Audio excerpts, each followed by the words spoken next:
Hello guys, welcome to Abhishek Jha classes. क्या हाल चाल है मेरे प्यारे प्यारे जीव जंतुओं, कैसे हो आप सब।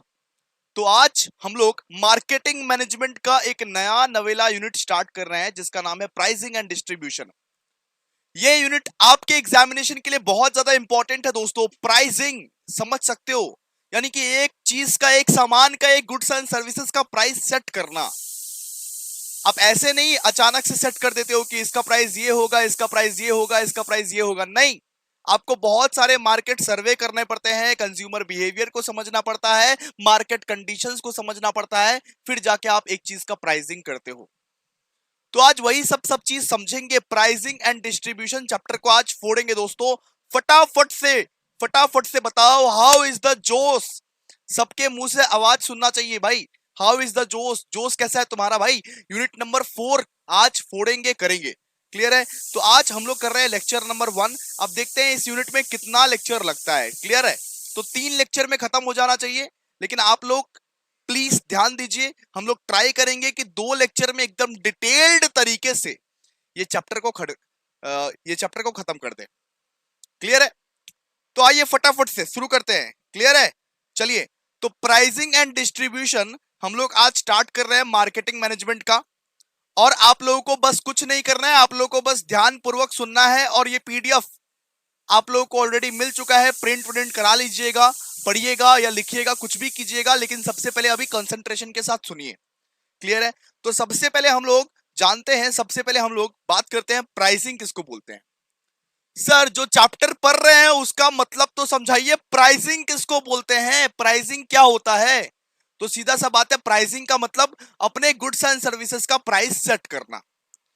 ये फोन है, ये फोन मैं कितने में बेचूं जिससे मेरे को भी फायदा हो, कस्टमर भी खरीद पाए इसको, और मार्केट में मेरे कंपटीटर इस फोन को कितने में बेच रहे हैं। मैं अचानक इस फोन का दाम सेट नहीं कर दूंगा कि इसको मैं 10 में बेचूंगा या 20 में बेचूंगा या 30 में बेचूंगा। मेरे को मार्केट कंडीशन समझना पड़ेगा कि मेरे जो कंपटीटर है वो कितने में बेच रहा है, कस्टमर कितने में अफोर्ड कर सकता है, मेरे को कैसा डिमांड चाहिए, मैं कौन से ग्रुप ऑफ कस्टमर्स का को टारगेट कर रहा हूं। ये सब समझना पड़ता है मुझे, कस्टमर बिहेवियर को समझना पड़ता है, फिर जाके मैं इस फोन का प्राइस सेट करूंगा। तो प्राइसिंग का मतलब क्या हो गया। प्राइसिंग का मतलब सिंपल सा चीज है, एक प्राइस को सेट करना, एक सामान का प्राइस को सेट करना। क्लियर है। यहां पे क्या लिखा हुआ है, pricing refers to the process of determining the amount of money that a customer will pay for a product और सर्विसेज। प्राइसिंग का मतलब ये होता है कि एक प्रोडक्ट या एक सर्विसेज का प्राइस को सेट करना, कितना एक कस्टमर को पे करना चाहिए। अगर मैं ये पेन बेच रहा हूं, ये पेन का प्राइस कितना होना चाहिए, अगर मैं उसको मार्केट सर्वे के द्वारा या मार्केट कंडीशन को समझ के या कंज्यूमर बिहेवियर को समझ के इस पेन का जब प्राइस सेट करता हूं, उसे बोलते हैं बेटा प्राइसिंग। ऐसे नहीं कि भाई मैं नींद में सोया हूं, अचानक से जागा, इस पेन का प्राइस सेट कर दिया। बिल्कुल ऐसा नहीं होता है। बहुत एनालिसिस करना पड़ता है कि मेरे कंपटीटर कितना में बेच रहा है, सबसे पहला तो ये।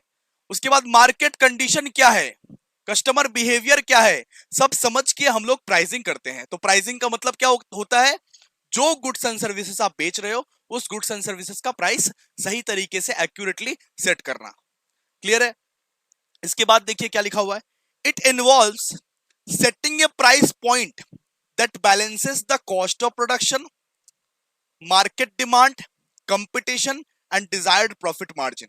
एक बात बताइए, आप एक पेन को आपने 10 रुपए में बनाया और उसको 11 रुपए में बेचा, तो बताइए आपका प्रॉफिट होगा या नुकसान। सर जाहिर सा बात है नुकसान होगा। अगर मैं एक चीज को 10 रुपए में बना रहा हूं और बस 1 रुपया का प्रॉफिट मार्जिन रख के बेच दे रहा हूं, तो फिर तो बहुत ज्यादा नुकसान है हमारा, बिकॉज हमारा ऑपरेटिंग कॉस्ट भी तो है। क्लियर है। तो सिंपल सा बात है, आपको अपना कॉस्ट समझना पड़ेगा, आपने कितना खर्चा किया है। मैं इस पेन का प्राइस जब सेट करूंगा बेटा, तो मैं क्या सबसे पहले एनालाइज करूंगा कि इस पेन में मैंने कितना खर्चा किया है, इस पेन का मार्केट में डिमांड कैसा है। डिमांड अगर ज्यादा है, अगर लोग बावले हुए पड़े हैं इस पेन को लेने के लिए, तो मैं इस पेन का प्राइस ज्यादा सेट करूंगा। मेरा कंपटीटर कौन कौन है और कैसे compete कर रहे हैं मेरे से, ये सब समझना पड़ता है बेटा, तब जाके आप प्राइसिंग करते हो। आप ऐसे अंधाधुन प्राइसिंग नहीं कर सकते हो, अपने हिसाब से प्राइसिंग नहीं कर सकते हो। आप एक रास्ते पे जाओ, एक रास्ते पे 4 पानी पूरी वाला बैठा रहता है। अब चारों का चारों पानी पूरी वाला सेम प्राइस पे जब तक पानी पूरी नहीं बेचेगा तब तक उनका धंधा नहीं चलने वाला। मान लो एक रास्ते पे गए आप, ए, बी, सी और डी, ये चारों जन पानी पूरी बेच रहा है, और ये चारों जन में से सिर्फ बी जो है ये 12 रुपए में बेच रहा है और बाकी सब 10 रुपए में पानी पूरी बेच रहा है। मान लो, ये बताओ कि तुम किससे खाना पसंद करोगे, बी से या ए सी डी से?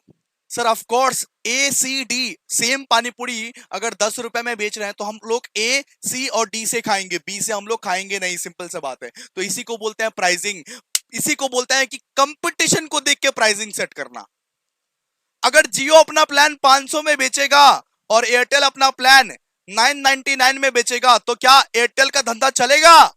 बिल्कुल नहीं सर, एयरटेल डूब जाएगा, बिकॉज कंपटीशन के साथ उसको चलना है। अगर पेप्सी का प्राइस है 40 रुपए, कोका कोला का प्राइस है 90 रुपए, तो बताओ चलेगा? बिल्कुल भी नहीं सर, बिल्कुल भी नहीं। तो आपको प्राइसिंग अपना कंपटीशन को देख के या कंपटीटर को देख के भी सेट करना पड़ता है कि आपके कंपटीटर क्या कर रहे हैं। आज मैं ही ट्यूशन पढ़ा रहा हूं, मेरे को देखा देखी करके बहुत टीचर्स ने 999 का कोर्स लॉन्च कर दिया। क्यों भाई? क्योंकि वो कंपीट करना चाहते हैं मुझे।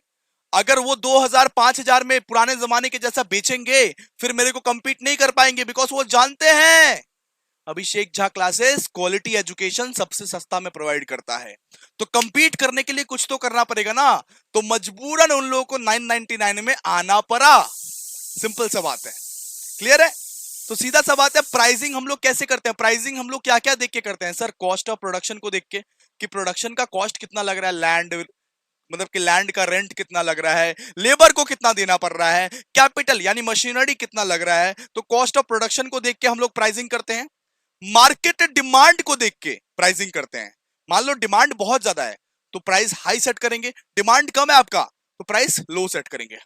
इसके बाद कंपटीशन को देख के मेरा कंपटीटर किस प्राइस पॉइंट में बेच रहा है उस प्राइस पॉइंट में हम भी बेचेंगे, और प्रॉफिट मार्जिन को देख के हम लोग प्राइस को सेट करते हैं। क्लियर है? कितना प्रॉफिट मार्जिन हमारा हो रहा है? कम से कम आपका प्रॉफिट मार्जिन कम से कम 25 to 30% तो होना ही चाहिए। अगर आपका प्रॉफिट मार्जिन 1% है तो क्या घर चलाओगे आप? क्या गुंडा बनेगा रे तू? प्रॉफिट मार्जिन तो होना चाहिए ना, तो प्रॉफिट मार्जिन भी हम लोग देखते हैं। क्लियर है? और यहां पे देखिए, यहां पे खास बात लिखा हुआ है, effective pricing strategies consider factors such as consumer behaviour, market condition and the overall marketing mix to maximize revenue and to achieve business objective।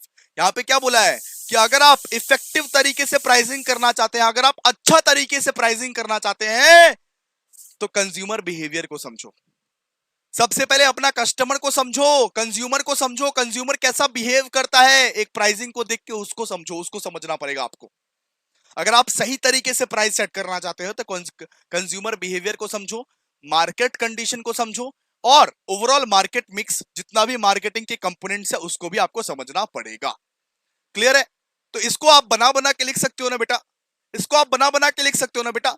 बना बना के ऐसे लिखना है जैसे लव लेटर लिखते हो, जैसे अपने माशुका के लिए, जैसे अपने बाबू सोना के लिए लव लेटर लिखते हो, बाबू मैं तुम्हारे लिए जान दे दूंगा, बिल्कुल इसी तरीके से आपको बना बना के लिखना है। ये तो बहुत आसान है।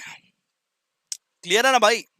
तो प्राइसिंग का मतलब क्या होता है? Pricing refers to the process of determining the amount of money that a customer will pay for a product और सर्विसेज। प्राइसिंग का मतलब ये होता है कि मैं प्राइस सेट कर रहा हूं, जो प्राइस कस्टमर मेरे को पे करेगा गुड्स एंड सर्विसेज का। क्लियर है? प्राइसिंग का मतलब प्राइस सेट करना, सीधा सा बात है। इस पेन का मैं प्राइस सेट करूंगा, इस बैग का मैं प्राइस सेट करूंगा, इस चार्जर का मैं प्राइस सेट करूंगा, जिस प्राइस में कस्टमर भी कंफर्टेबल हो, मैं भी कंफर्टेबल हूं, और मेरे कंपटीटर को भी मैं कंपीट कर पा रहा हूं। क्लियर है? और मैं प्रॉफिट मार्जिन भी बचा पा रहा हूं, ये सब मैं देखूंगा। क्लियर है?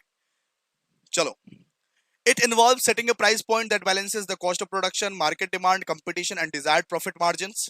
ठीक है, मतलब कि सिंपल सा बात है, प्राइसिंग में क्या क्या कंपोनेंट्स है, प्राइसिंग में क्या क्या देखना पड़ता है हम लोग को? सर कॉस्ट ऑफ प्रोडक्शन देखना पड़ता है कि हमारा खर्चा कितना लग रहा है प्रोडक्शन में, मार्केट डिमांड कितना है, जो गुड्स का प्राइसिंग सेट करने वाला हूं उसका मार्केट डिमांड कैसा है, फिर मेरा कंपटीटर को देखता हूं, मैं कंपटीशन को देखता हूं, मैं मेरे कंपटीशन किसके साथ है, वो कितने में बेच रहा है, उसके लगभग लगभग प्राइस में ही मेरे को बेचना पड़ेगा वरना बर्बाद हो जाऊंगा मैं। और डिजायर्ड प्रॉफिट मार्जिन, मेरा प्रॉफिट मार्जिन कितना है वो भी मेरे को देखना पड़ता है। ठीक है, इसके बाद देखिए, इसके बाद क्या लिखा हुआ है, effective pricing strategies consider factor such as consumer behaviour, market condition and overall marketing mix. मतलब प्राइसिंग स्ट्रैटेजी आप बहुत अच्छे से प्राइसिंग स्ट्रैटेजी तभी बना सकते हो जब आप कंज्यूमर बिहेवियर को समझते हो, जब आप मार्केट कंडीशन को समझते हो, जब आप ओवरऑल मार्केटिंग मिक्स को समझते हो, तब जाके आपका इफेक्टिव प्राइसिंग बन सकता है। ठीक है, चलो अब आगे बढ़े, आपकी अनुमति है तो आप आगे बढ़े बेटा, चलिए चलिए चलिए चलिए चलिए चलिए। अब हम लोग बात करते हैं ऑब्जेक्टिव ऑफ प्राइसिंग। क्यों करते हैं प्राइसिंग, क्या जरूरत पड़ गई प्राइसिंग की, ऑब्जेक्टिव ऑफ प्राइसिंग, क्या उद्देश्य है प्राइसिंग का, क्लियर है, प्राइसिंग का उद्देश्य क्या है, ऑब्जेक्टिव ऑफ प्राइसिंग। चलिए एक एक करके पढ़ते हैं। तो प्राइसिंग का सबसे पहला ऑब्जेक्टिव सर्वाइवल। एक बिजनेसमैन अगर सही तरीके से प्राइसिंग सेट नहीं करेगा तब सरवाइव कर पाएगा मार्केट में। अगर वो 10 रुपए का चीज 11 रुपए में बेचता है, मतलब कि 10 रुपए उसको बनाने में लगा, एक चीज को 10 रुपए उसको बनाने में लगा, और वो चीज वो सिर्फ 1 रुपए प्रॉफिट मार्जिन रख के बेचता है, तो क्या वो सरवाइव कर पाएगा मार्केट में? बिल्कुल भी नहीं सर। तो सर्वाइवल के लिए आपको सही तरीके से, एक्यूरेट तरीके से प्राइसिंग को फिक्स करना पड़ता है। मेरा बस चले तो मैं आपको प्रो बैच 200 या 100 रुपए में दे दूं, लेकिन मेरा प्राइसिंग, मेरा घर चल पाएगा बताइए? तो प्राइसिंग ऐसा सेट करो जो कस्टमर का भी नुकसान ना हो, आपका भी नुकसान ना हो, सीधा सा बात है। ठीक है, तो यहां पे क्या लिखा हुआ है, सर्वाइवल। बिजनेसमैन या कॉर्पोरेट्स अपने सर्वाइवल के लिए प्राइसिंग सेट करते हैं। The objective of pricing for any company is to fix a price that is reasonable for the customer and also the producers. Customer के लिए भी सही हो और प्रोड्यूसर के लिए भी सही हो, मतलब कि प्रोड्यूसर भी अपना घर चला सके और कस्टमर भी अपना घर मतलब कि घर चला सके। ठीक है, to survive in the market, market में सर्वाइव करने के लिए दोनों को जिंदा रहना पड़ेगा, कस्टमर को भी जिंदा रहना पड़ेगा एंड प्रोड्यूसर को भी मतलब जिंदा रहना पड़ेगा, सीधा सा बात है। ठीक है, तो once the survival phase is over the company can strive for extra profit. जब सर्वाइवल फेज खत्म हो जाता है, जब कंपनी को लगता है कि हाँ भाई मैंने अपना प्रमोशन कर दिया, उसके बाद कंपनी एक्स्ट्रा प्रॉफिट के लिए आगे बढ़ सकता है, अपना दाम बढ़ा सकता है। क्लियर है, यहां पे बोल दिया गया है क्लियरली। ठीक है, चलिए नेक्स्ट, नेक्स्ट क्या है, नेक्स्ट है expansion of current profit. Next objective है एक्सपांशन ऑफ करंट प्रॉफिट। आपका जो करंट प्रॉफिट है उसको आप एक्सपांड करना चाहते हो, आप अपने प्रॉफिट मार्जिन को बढ़ाना चाहते हो, इस वजह से भी आप प्राइसिंग करते हो। Most of the companies tries to enlarge their profit margin by evaluating the demand and supply of the services and goods in the market। सीधा सा बात है, यहां पे क्या बोला है कि हर एक कंपनी चाहता है कि उसका प्रॉफिट मार्जिन थोड़ा ना थोड़ा करके बढ़ जाए। आपका सामान का डिमांड अगर ज्यादा है, एक बात समझो, आपका सामान का डिमांड अगर ज्यादा हो रहा है, कस्टमर्स जान रहे हैं, बहुत भीड़ लग रहा है, तो आप क्या करोगे, आप प्राइजेस को भी बढ़ाना चाहोगे, सिंपल सा बात है, प्राइसिंग को भी बढ़ाओगे, प्रॉफिट मार्जिन को भी बढ़ाओगे अपना। तो हर एक कंपनी चाहता है कि मेरा जो अभी का प्रॉफिट हो रहा है उसको मैं किसी भी तरीके से एक्सपांड करूं, थोड़ा ज्यादा करूं, बिकॉज मेरे जो गुड्स एंड सर्विसेज हैं उसका जो है बहुत ज्यादा डिमांड हो रहा है, उसका सप्लाई भी उसी अकॉर्डिंग से हम लोग कर रहे हैं। ज्यादा सप्लाई कर रहे हो और ज्यादा डिमांड हो रहा है, इट मींस आपको प्रॉफिट मार्जिन भी थोड़ा सा बढ़ाना चाहिए। So the pricing is fixed according to the product demand. So pricing कैसे फिक्स होता है, आपका सामान का डिमांड को देख के। अगर मान लो ये पर्स बहुत यूनिक बन गया, ये जो पर्स है, ये पर्स कल को बहुत यूनिक मतलब कि बन गया, जैसे अपना टाइम आएगा वाला टी शर्ट बना था, और ये पर्स कल को 1000 रुपए में बिके, तो सीधा सा बात है, आपका प्रोडक्ट का डिमांड है, लोग खरीद रहे हैं 1000 रुपए में, इसीलिए बिक रहा है। क्लियर है? तो प्राइसिंग उसी हिसाब से सेट किया जाता है, कस्टमर के डिमांड के हिसाब से सेट किया जाता है। कस्टमर कैसे डिमांड कर रहा है, किस तरीके से डिमांड कर रहा है, उस हिसाब से सेट किया जाता है। अगर आपका सामान का डिमांड ही नहीं है तो प्राइस आपका लो ही रहेगा, डिमांड ज्यादा है तो प्राइस आपका बढ़ेगा, सीधा सा बात है। ठीक है? If the demand is high the price will also be high, सीधा सा बात है। जैसे मान लो आईफोन 16 का एग्जांपल लेते हैं। अब देखोगे बहुत सारे छपड़ी निब्बा निब्बी लोग क्या करते हैं, आईफोन आता है और दौड़ चलते हैं, मुझे आईफोन खरीदना है, मुझे आईफोन खरीदना है, मुझे इस दुनिया का राजा बनना है, मुझे आईफोन तो खरीदना ही खरीदना है, किडनी बेच दो लेकिन मुझे आईफोन खरीदना है। तो आईफोन 16 जब आएगा ना, फिर देखोगे स्टॉक रहेगा 100 और लेने वाले रहेंगे 10,000। शुरू शुरू में जब आता है तब एकदम लिमिटेड स्टॉक रहता है आईफोन का, और पता नहीं बहुत ज्यादा रईस जादव को एकदम शुरू शुरू में ही चाहिए होता है आईफोन, कि मुझे अभी ही चाहिए, कोई भी हालत में अभी ही मुझे आईफोन चाहिए। तो स्टॉक रहेगा 100 और लेने वाले लोग रहेंगे 10,000। तो फिर क्या होगा, तो फिर आईफोन 16 का दाम जो कि 1 लाख रुपए है, 1 लाख रुपए होगा, वो सीधा सा बात है 50,000 या 25,000 से बढ़ जाएगा। अगर डिमांड ज्यादा रहेगा तुम्हारे सामान का तो प्राइस भी तुमको ज्यादा करना पड़ेगा, सीधा सा बात है। एक्सेस डिमांड की वजह से एक्सेस प्राइस भी करना पड़ता है। हम लोग किए थे ना इकोनॉमिक्स में, एक्सेस डिमांड की वजह से क्या होता है, इन्फ्लेशन क्रिएट होता है बेटा, इन्फ्लेशन क्रिएट होता है। क्लियर है? चलो, आई होप आप लोग समझ गए।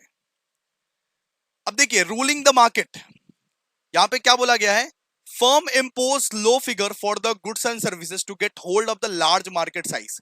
अब देखो कोई कोई क्या करता है, कोई कोई एकदम सस्ता में भी बेचता है। जैसे जियो ने क्या किया था, जियो ने अपना प्लान पहले तो फ्री किया, फर्स्ट फेज में ना अपना प्लान एकदम फ्री कर दिया था 2016 में।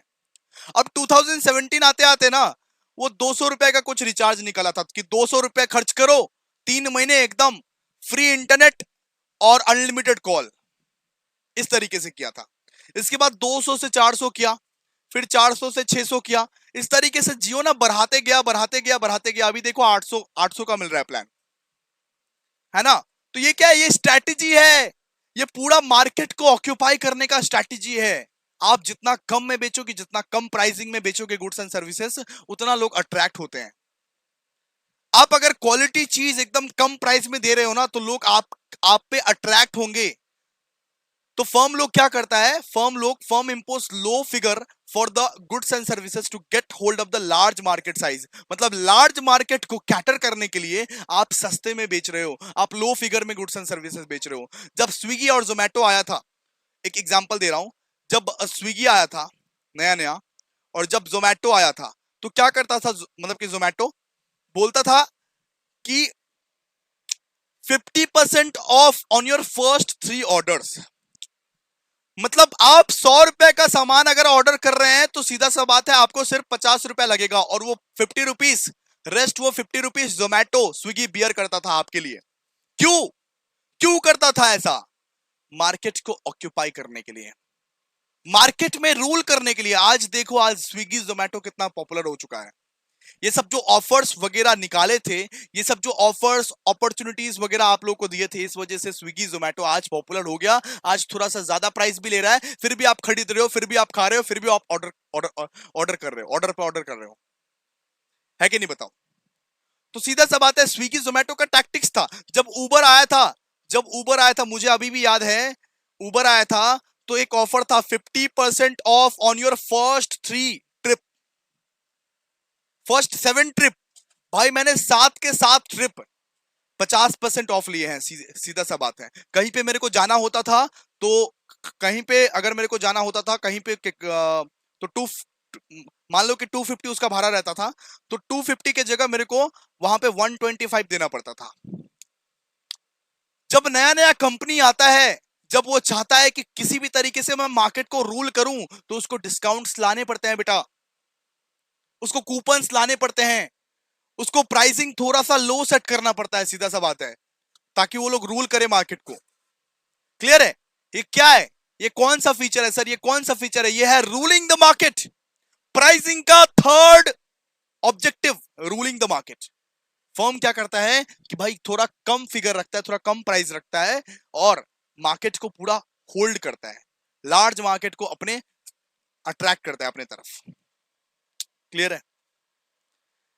इसके बाद a market for an innovative idea. Here the company charge a high price for the product and services that are highly innovated and used cutting edge technology. मतलब देखो, जैसे आईफोन क्या करता है? आईफोन बोलता है सैमसंग, ओप्पो, वीवो 10,000 में 20,000 में बिके, लेकिन हम अपना फोन 1 लाख में बेचेगा। आईफोन खुलेआम बोलता है कि हम अपना फोन 1 लाख में बेचेगा, क्योंकि हमारा टेक्नोलॉजी सबसे सुपीरियर है। सबसे सुपीरियर टेक्नोलॉजी है। हमारा कैमरा सबसे मस्त वाला कैमरा है, डीएसएलआर को भी फेल कर देगा हमारा कैमरा। खुलेआम बोलता है कि हम 1 लाख में बेचेगा, खरीदना है तो खरीदो वरना भाड़ में जाओ। तो फर्म लोग क्या करता है, कुछ फर्म ऐसे करते हैं कि हाई प्राइस जानबूझ के सेट करते हैं, क्योंकि उनको अपना क्वालिटी का अंदाजा रहता है। वो लोग जानते हैं कि वो लोग यूनिक है, जो दूसरे नहीं कर सकते वो मैं कर सकता हूं, मैं ज्यादा इनोवेटिव प्रोडक्ट बना सकता हूं। सीधा सा बात है। The price is high because of the high production cost. IPhone का प्राइस हाई क्यों रहता है? बिकॉज कॉस्ट भी उन लोगों का हाई रहता है। वो लोग जो क्वालिटी यूज करते हैं ना, एक आईफोन तुम खरीदो, पहले एक आईफोन तुम खरीदोगे ना, 5 साल 10 साल वो ऑटोमेटिकली चलेगा बिना हैंग के। हैंग तो उन लोगों का फोन में रहता ही नहीं है, हैंग वगैरह कुछ नहीं करता। उन लोगों का हर चीज एकदम क्वालिटी वाला रहता है, ठीक है? तो ऑफ कोर्स उसका प्राइस हाई क्यों रहेगा? हाई इसलिए रहेगा क्योंकि हाई प्रोडक्शन कॉस्ट की वजह से। ठीक है, तो आईफोन का एग्जांपल हम दे दिए, market for an innovative idea. अगर तुम कुछ इनोवेटिव बना रहे हो, तुम कुछ ऐसा चमत्कारी चीज बना रहे हो, तो उसके लिए तुम जानबूझकर हाई प्राइस लोगे ही लोगे। तुमको फर्क नहीं पड़ना चाहिए कि कौन क्या बेच रहा है, बाहर में जाए सब। मैं अपना प्राइस हाई सेट कर रखूंगा क्योंकि मैं यूनिक हूं। क्लियर है? ओके। इसके बाद sales growth to boost sales volume through strategic pricing. अब देखो, स्ट्रैटेजिक प्राइसिंग की वजह से मतलब कि मैंने अगर डिस्काउंट दिया, वही बात है, मैंने अगर डिस्काउंट दिया, मैंने अगर कूपन दिया, इससे क्या होगा? इससे मेरा सेल का ग्रो होगा, इससे बहुत सेल होगा मेरा। तो डिस्काउंट्स अगर तुम देते हो, प्रमोशंस करते हो, कूपन्स वगैरह देते हो, जैसे उबर देता है, स्विगी देता है, जोमेटो देता है, ठीक है?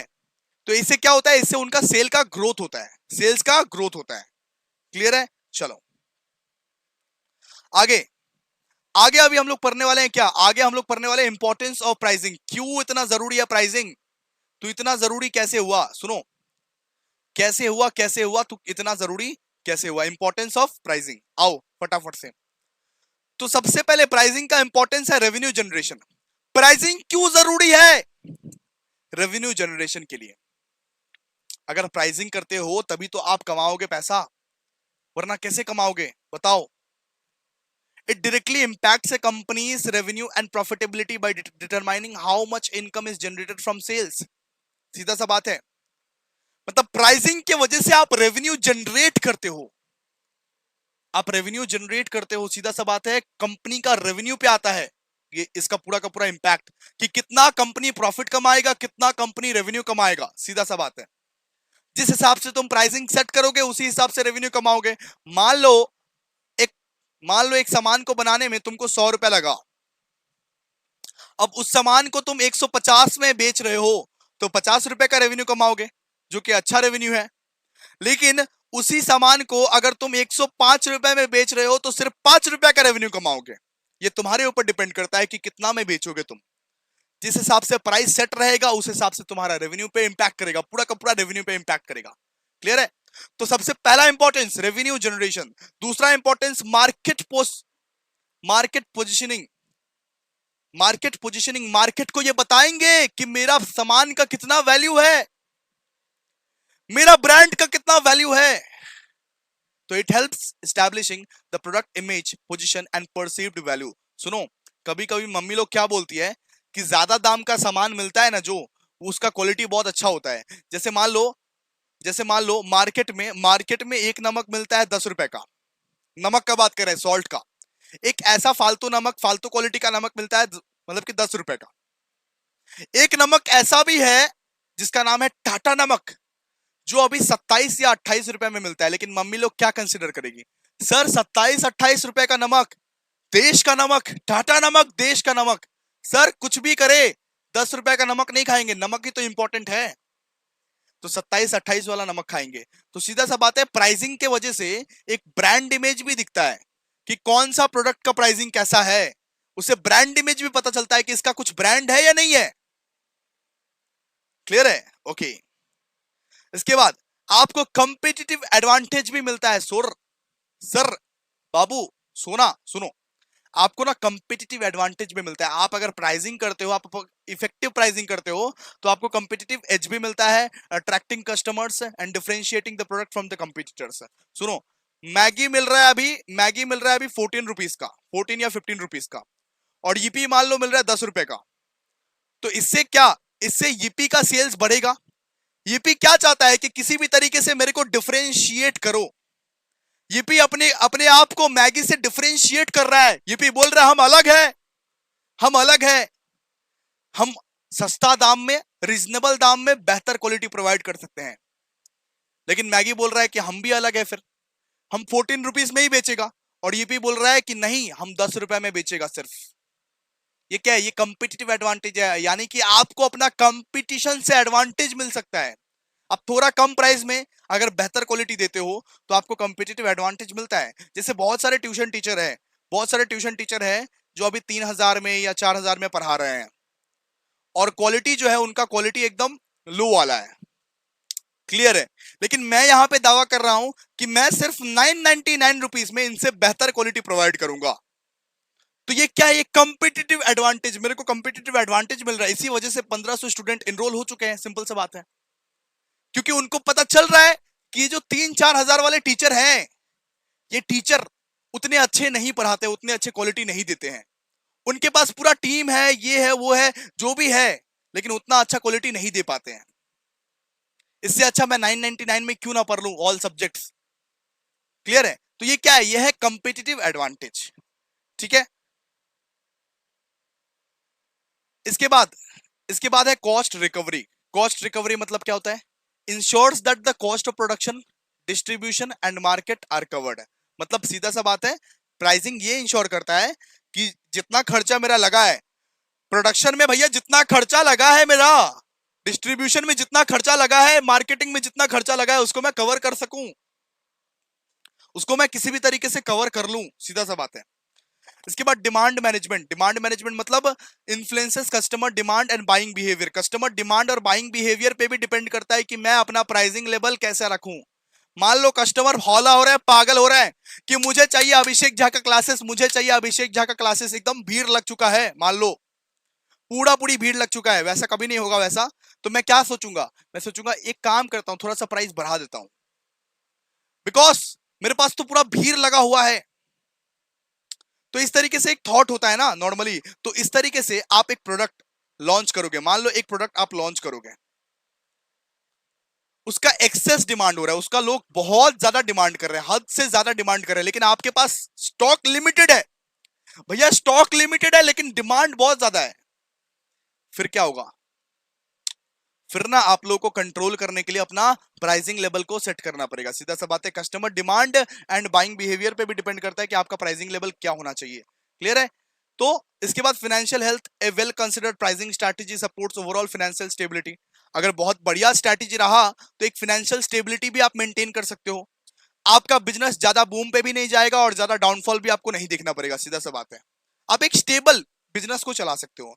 ए well considered pricing strategy support overall financial stability and growth by aligning revenue goals with market conditions। ठीक है, मार्केट कंडीशंस को समझ के आप अपना प्राइसिंग स्ट्रेटजी को बना सकते हो। क्लियर है? चलिए आगे आगे आगे हम लोग पढ़ने वाले हैं significance of pricing. Significance of pricing सुनो, सिग्निफिकेंस ऑफ प्राइसिंग। हाँ तो दोस्तों, सिग्निफिकेंस में आप इंपॉर्टेंस का भी कुछ कुछ पॉइंट्स डाल सकते हो, कोई दिक्कत वाला नहीं है। ठीक है, तो बस इसको लिखना अलग तरीके से पड़ता है। तो सिग्निफिकेंस ऑफ प्राइसिंग में सबसे पहला आता है रेवेन्यू इंपैक्ट।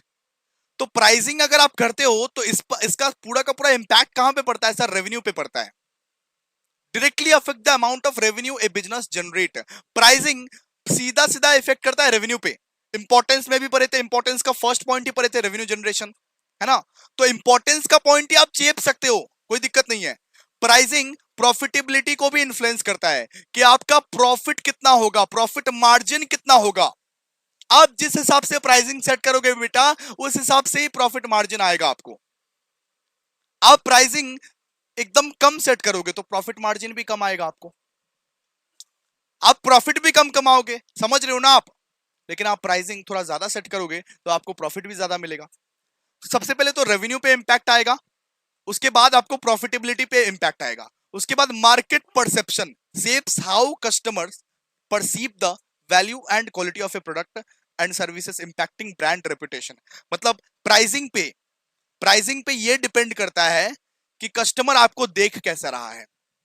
अगर मैं सबसे कम प्राइसिंग भी कर दूं ना तो कस्टमर आपके ब्रांड को समझेगा नहीं। एक ब्रांड जो ब्रांडेड प्रोडक्ट रहते हैं उसका प्राइसिंग थोड़ा सा हाई सेट होता है, जिससे कस्टमर का भी घाटा ना हो, जिससे बिजनेसमैन को भी घाटा ना हो। अगर आप सबसे सस्ता भी बेच दो ना, फिर भी कस्टमर सोचेगा ये घटिया प्रोडक्ट होगा इसीलिए सस्ता बेच रहा है। क्लियर है? तो ज्यादा सस्ता भी नहीं चलता है मार्केट में, सीधा सा बात है। मार्केट परसेप्शन, इसके बाद competitive strategy determines how a company competes in the market. मतलब सीधा सा बात है, प्राइसिंग की वजह से आप अपने कंपीटिटर के साथ कैसे कंपीट करते हो ये भी तो डिटरमाइन करता है। अगर आपके कंपीटिटर मान लो 60 रुपए में चीज बेच रहा है, आपको आपको 70 में बेचना चाहिए, आपको 65 में बेचना चाहिए, आप 120 में नहीं बेच सकते, आप 200 में नहीं बेच सकते, सीधा सा बात है। मतलब कंपटीशन के अकॉर्डिंग आपको चलना पड़ेगा। 19-20 का फर्क चलता है बेटा, 19-20 का फर्क चलता है, लेकिन आपको उस हिसाब से चलना पड़ेगा जिस हिसाब से आपका कंपटीटर चल रहा है, वरना आप बर्बाद हो जाओगे। क्लियर है? इसके बाद कस्टमर बिहेवियर पे भी डिपेंड करता है। Customer behaviour affects purchasing decisions influencing demand and sales volume. ठीक है, तो ये सब क्या था? ये सब सिग्निफिकेंस था। सिग्निफिकेंस उतना इंपॉर्टेंट नहीं है आपके लिए, सिग्निफिकेंस उतना इंपॉर्टेंट नहीं है। आया तो इंपॉर्टेंस वाला पॉइंट चेप देना, इंपॉर्टेंस ऑफ प्राइसिंग वाला पॉइंट सिग्निफिकेंस में चेप देना बेटा, आया तो। क्लियर है? चलिए नेक्स्ट नेक्स्ट चलते हैं। अभी बात करेंगे फैक्टर्स अफेक्टिंग प्राइसिंग। तो प्राइसिंग में कौन कौन से फैक्टर्स जो है वो इन्फ्लुएंस करता है प्राइसिंग को, कौन कौन से फैक्टर्स डिस्टर्ब करता है, इन्फ्लुएंस करता है प्राइसिंग को, ये पढ़ने वाले हैं एक एक करके। तो सबसे पहले प्राइसिंग को सबसे पहला फैक्टर डिस्टर्ब करता है कॉस्ट ऑफ प्रोडक्शन। आपका प्रोडक्शन का कॉस्ट जैसा रहेगा उस हिसाब से प्राइसिंग रहेगा आपका। क्लियर है कि नहीं बताइए? आपका कॉस्ट ऑफ प्रोडक्शन अगर ज्यादा रहेगा, मान लीजिए आपका जो प्रोडक्शन का कॉस्ट है, आप जो बनाते हो वो सामान, वो चीज जो बनाते हो आप, उसका प्राइस अगर ज्यादा है, उसका कॉस्ट अगर ज्यादा पड़ रहा है, तो प्राइसिंग क्या सेट होगा कि कम या ज्यादा? सर ज्यादा ही सेट करेंगे। लेकिन आप सस्ते में बना लेते हो तो प्राइसिंग भी उस हिसाब से ही होगा। लेकिन आपका कॉस्ट ऑफ प्रोडक्शन बहुत ज्यादा है, सर मेरा खर्चा बहुत ज्यादा है, मेरे को बहुत ज्यादा खर्चा करना पड़ता है एक चीज को बनाने में, ये पेन को बनाने में बहुत ज्यादा खर्चा है, तो आप उस हिसाब से उसको बेचोगे भी। क्लियर है? तो कॉस्ट ऑफ प्रोडक्शन में क्या लिखा हुआ है? Includes raw material, labour and overhead cost. ये सब कॉस्ट अगर आपका ज्यादा रहेगा बेटा तो प्राइजेस को भी ज्यादा रहना पड़ेगा, प्राइजेस को भी क्या ज्यादा रहना पड़ेगा। तो ये सबसे पहला फैक्टर है जो अफेक्ट करता है प्राइसिंग को, कॉस्ट ऑफ प्रोडक्शन सबसे पहला फैक्टर है जो प्राइसिंग को अफेक्ट करता है, डिस्टर्ब करता है बेटा, जिसका नाम है क्या है? Cost of production. ठीक है, इसके बाद मार्केट डिमांड सुनो, ज्यादा डिमांड रहेगा तो प्राइसेस को भी आपको ज्यादा करना पड़ेगा। लेकिन आपका सामान का डिमांड ही कम है, लुल डिमांड है, कोई कर ही नहीं रहा ये सब डिमांड, फिर आपका प्राइस हमेशा कम ही रहेगा, सीधा सा बात है ना। यहां पे क्या लिखा हुआ है? Higher demand can justify higher prices while lower demand may require lower price to stimulate sales. इसके बाद थर्ड, ओ हेलो, आपसे बात कर रहा हूं, सुनो, लेट के लेक्चर नहीं देखने का, बाबू सोना से बात नहीं करने का। चलो थर्ड है कंपटीशन। अगर आपके कंपटीटर आपके खिलाफ स्ट्रैटेजी बना रहे हैं, आपके साथ खेल रहे हैं आपके कंपटीटर, तो आपको भी उसी के हिसाब से प्राइस सेट करना पड़ेगा। ठीक है, अगर आपके कंपटीटर एक चीज 100 रुपए में बेच रहे हैं तो आप 500 रुपए में कभी बेच पाओगे? बताइए। आपके कंपटीटर वही चीज, जो चीज आप बेच रहे हो वो 100 रुपए में बेच रहा है, तो क्या आप 500 रुपए में बेच पाओगे? बिल्कुल नहीं सर। ज्यादा से ज्यादा तब 110 में बेच देंगे, 105 में बेच देंगे, लेकिन 500 रुपए में तो कोई खरीदेगा भी नहीं मेरे से। तो कंपटीशन के हिसाब से भी प्राइस डिपेंड करता है। तो एक फैक्टर ये भी है जो प्राइस को डिस्टर्ब करता है, अफेक्ट करता है, जो कि है competition. Prices are often set in response to competitors' pricing strategy, either to match, undercut or position differentially. ठीक है। इकोनॉमिक कंडीशंस पे भी इंपैक्ट करता है प्राइसिंग। जैसे मान लीजिए इन्फ्लेशन आ गया, रिसेशन आ गया, and overall economic health, business अभी एकदम चल नहीं रहा है, तो प्राइसिंग आपको हाई सेट करना ही पड़ेगा बेटा। इन्फ्लेशन हो रहा है तो प्राइस हाई सेट करना ही पड़ेगा, कोई कुछ कर नहीं सकते।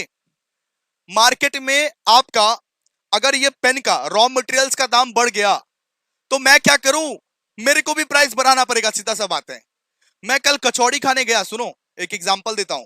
मैं कल कचौड़ी खाने गया, मुझे बहुत मन कर रहा था कचौड़ी खाने का।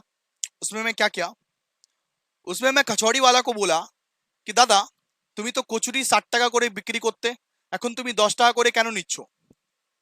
वो मेरे को बहुत बढ़िया से रिप्लाई दिया कि बाबू শোনো, আমাদের जो আমাদের যে ময়দা আছে, আমাদের যে তেল আছে, আলু আছে, ওর দামটাও বেড়ে যাচ্ছে, এর জন্য আমরা কচুরির দামটাও বাড়াচ্ছি। ठीक है, तो ये क्या है? ये बेटा इकोनॉमिक कंडीशन है। इन्फ्लेशन आएगा तो ऑटोमेटिकली प्राइस को बढ़ाना पड़ेगा, रिसेशन आएगा ऑटोमेटिकली प्राइस को बढ़ाना पड़ेगा। तो इकोनॉमिक हेल्थ पे भी डिपेंड करता है कि देश का आर्थिक अवस्था क्या है, उस हिसाब से तो सब रिएक्ट करेंगे ना, सीधा सा बात है। इसके बाद रेगुलेटरी एनवायरनमेंट, गवर्नमेंट रेगुलेशंस के हिसाब से, टैक्स के हिसाब से, टैरिफ के हिसाब से भी प्राइसिंग डिसीजन अफेक्ट कर सकते हैं। मान लो गवर्नमेंट भर भर के टैक्स ले रहा है, भर भर के मेरे से टैक्स ले रहा है, लिए जा रहा है, लिए जा रहा है। मान लो 991 का कोर्स बेच रहा हूं मैं, इसमें से गवर्नमेंट 500 रुपए का टैक्स ले लिया, तो मैं क्या सरवाइव कर पाऊंगा? बताओ, मेरे को क्या करना पड़ेगा? फिर प्राइस को बढ़ाना पड़ेगा सर, प्राइस को बढ़ाना पड़ेगा। तो गवर्नमेंट रेगुलेशंस, टैक्सेस और वो जो मतलब कि वो जो टैक्सेस है, इससे भी ना प्राइसिंग डिसीजन इंपैक्ट करता है। ठीक है। इसके बाद डिस्ट्रीब्यूशन कॉस्ट। डिस्ट्रीब्यूशन कॉस्ट मतलब समझते हो, जैसे वेयर हाउसिंग हो गया, ट्रांसपोर्टेशन हो गया, लॉजिस्टिक्स हो गया, इन सब का कॉस्ट अगर बढ़ेगा तो प्राइसिंग भी बढ़ेगा बेटा। भैया ट्रांसपोर्टेशन का कॉस्ट ज्यादा लग रहा है, वेयर हाउसिंग का कॉस्ट ज्यादा लग रहा है, लॉजिस्टिक का कॉस्ट ज्यादा लग रहा है, तो प्राइसिंग भी ऑटोमेटिकली बढ़ेगा ही बढ़ेगा, कुछ कर नहीं सकते, सॉरी। क्लियर है। इसके बाद pricing objective, business goals such as market और skimming plays role in setting price. सीधा सा बात है, मार्केट को देख के, मार्केट स्कीमिंग को देख के ये सब सब सेट करने में हेल्प करता है। ठीक है। एंड लाइफस्टाइल पे भी डिपेंड करता है, प्रोडक्ट लाइफस्टाइल, मतलब कि एक सामान कितना लाइफ तक जिएगा, उसका प्राइस उस पर डिपेंड करता है, सीधा सा बात है। जैसे एक लेस खरीद लो, एक लेस खरीद लो, एक लेस का एक्सपायरी डेट रहता है 6 महीने तक, लेकिन एक आप बनाना खरीदो, सो बनाना का एक्सपायरी डेट रहता है सर 2 दिन में खराब हो जाता है वो, तो ऑफ कोर्स बनाना का दाम ज्यादा रहेगा, लेस से ज्यादा, क्या मतलब कि लेस से ज्यादा ऑफ कोर्स, ये मतलब कि इसका इसका प्राइस ज्यादा रहेगा, लेस से ज्यादा बनाना का प्राइस ज्यादा रहेगा, है कि नहीं बताओ। अगर कोई चीज 2 दिन में खराब हो रहा है, अगर कोई चीज 1 दिन में खराब हो रहा है तो उसका प्राइस ज्यादा रहेगा, और अगर कोई चीज का एक्सपायरी डेट बहुत लास्ट चल रहा है, 6 महीने तक, 8 महीने तक, 9 महीने तक, 10 महीने तक, उसका प्राइसिंग सेट रहेगा ऑटोमेटिकली। तो प्राइसिंग कम कब रहेगा? प्राइसिंग कम तब रहेगा जब एक चीज का एक्सपायरी डेट बहुत ज्यादा हाई रहेगा, और एक चीज 2 दिन में, 3 दिन में खत्म हो जा रहा है, खराब हो जा रहा है, तो उसका प्राइस हमेशा ज्यादा ही रहेगा बेटा, ज्यादा ही रहेगा, समझो ध्यान से आप। क्लियर है। तो प्राइसिंग स्ट्रेटेजी में worry depending on whether A product is in the introduction, growth, maturity और डिक्लाइन स्टेज, तो उस पर भी डिपेंड करता है, प्रोडक्ट के लाइफ साइकिल पे भी डिपेंड करता है। ठीक है, प्रोडक्ट के लाइफ साइकिल पे भी डिपेंड करता है। तो दोस्तों आज हम लोग बहुत कुछ पढ़ लिए और मजा आ गया, मार्केटिंग मैनेजमेंट को पढ़ के बहुत मजा आ गया। अगले क्लास में हम लोग ये जो प्राइसिंग एंड डिस्ट्रीब्यूशन है ना, उसको खत्म कर देंगे। तो एक बार बता देता हूं क्या क्या पढ़े आज। आज हम लोग प्राइसिंग का मतलब पढ़े कि प्राइसिंग का मतलब क्या होता है भाई, एक सामान, गुड्स एंड सर्विसेज के प्राइसेस को डिटरमाइन करने को मतलब है प्राइसिंग। इसके बाद ऑब्जेक्टिव्स पढ़े, ऑब्जेक्टिव्स बहुत सारे ऑब्जेक्टिव्स पढ़े। ठीक है। इसके बाद हम लोग ने क्या पढ़ा? इंपॉर्टेंस पढ़ा। इसके बाद हम लोग ने सिग्निफिकेंस पढ़ा। अरे बाप रे सर, बहुत पढ़े आज। इसके बाद फैक्टर्स अफेक्टिंग प्राइसेस पढ़े, मतलब कि प्राइसिंग को कौन कौन से फैक्टर्स डिस्टर्ब करता है, अफेक्ट करता है। क्लियर है? तो आज हम लोग इतना तक ही पढ़ेंगे। थैंक यू सो मच, मिलते हैं नेक्स्ट वीडियो में, तब तक के लिए बाय। और अगले क्लास में हम लोग ट्राई करेंगे ये पूरा का पूरा प्राइसिंग चैप्टर को खत्म करने का। Thank you so much. Hello guys, welcome to Abhishek Jha classes. क्या हाल चाल है दोस्तों? सर सब बढ़िया, सब मजे में। आज हम लोग क्या करने वाले हैं? आज हम लोग करने वाले हैं मार्केटिंग मैनेजमेंट। मार्केटिंग मैनेजमेंट का यूनिट नंबर हमारा 3 चल रहा था दोस्तों। मार्केटिंग मैनेजमेंट का यूनिट नंबर 3 का लेक्चर नंबर 2 होने वाला है दोस्तों आज, ठीक है। पिछले दिन हम लोग कहां तक पढ़े थे, जरा बताओ आप।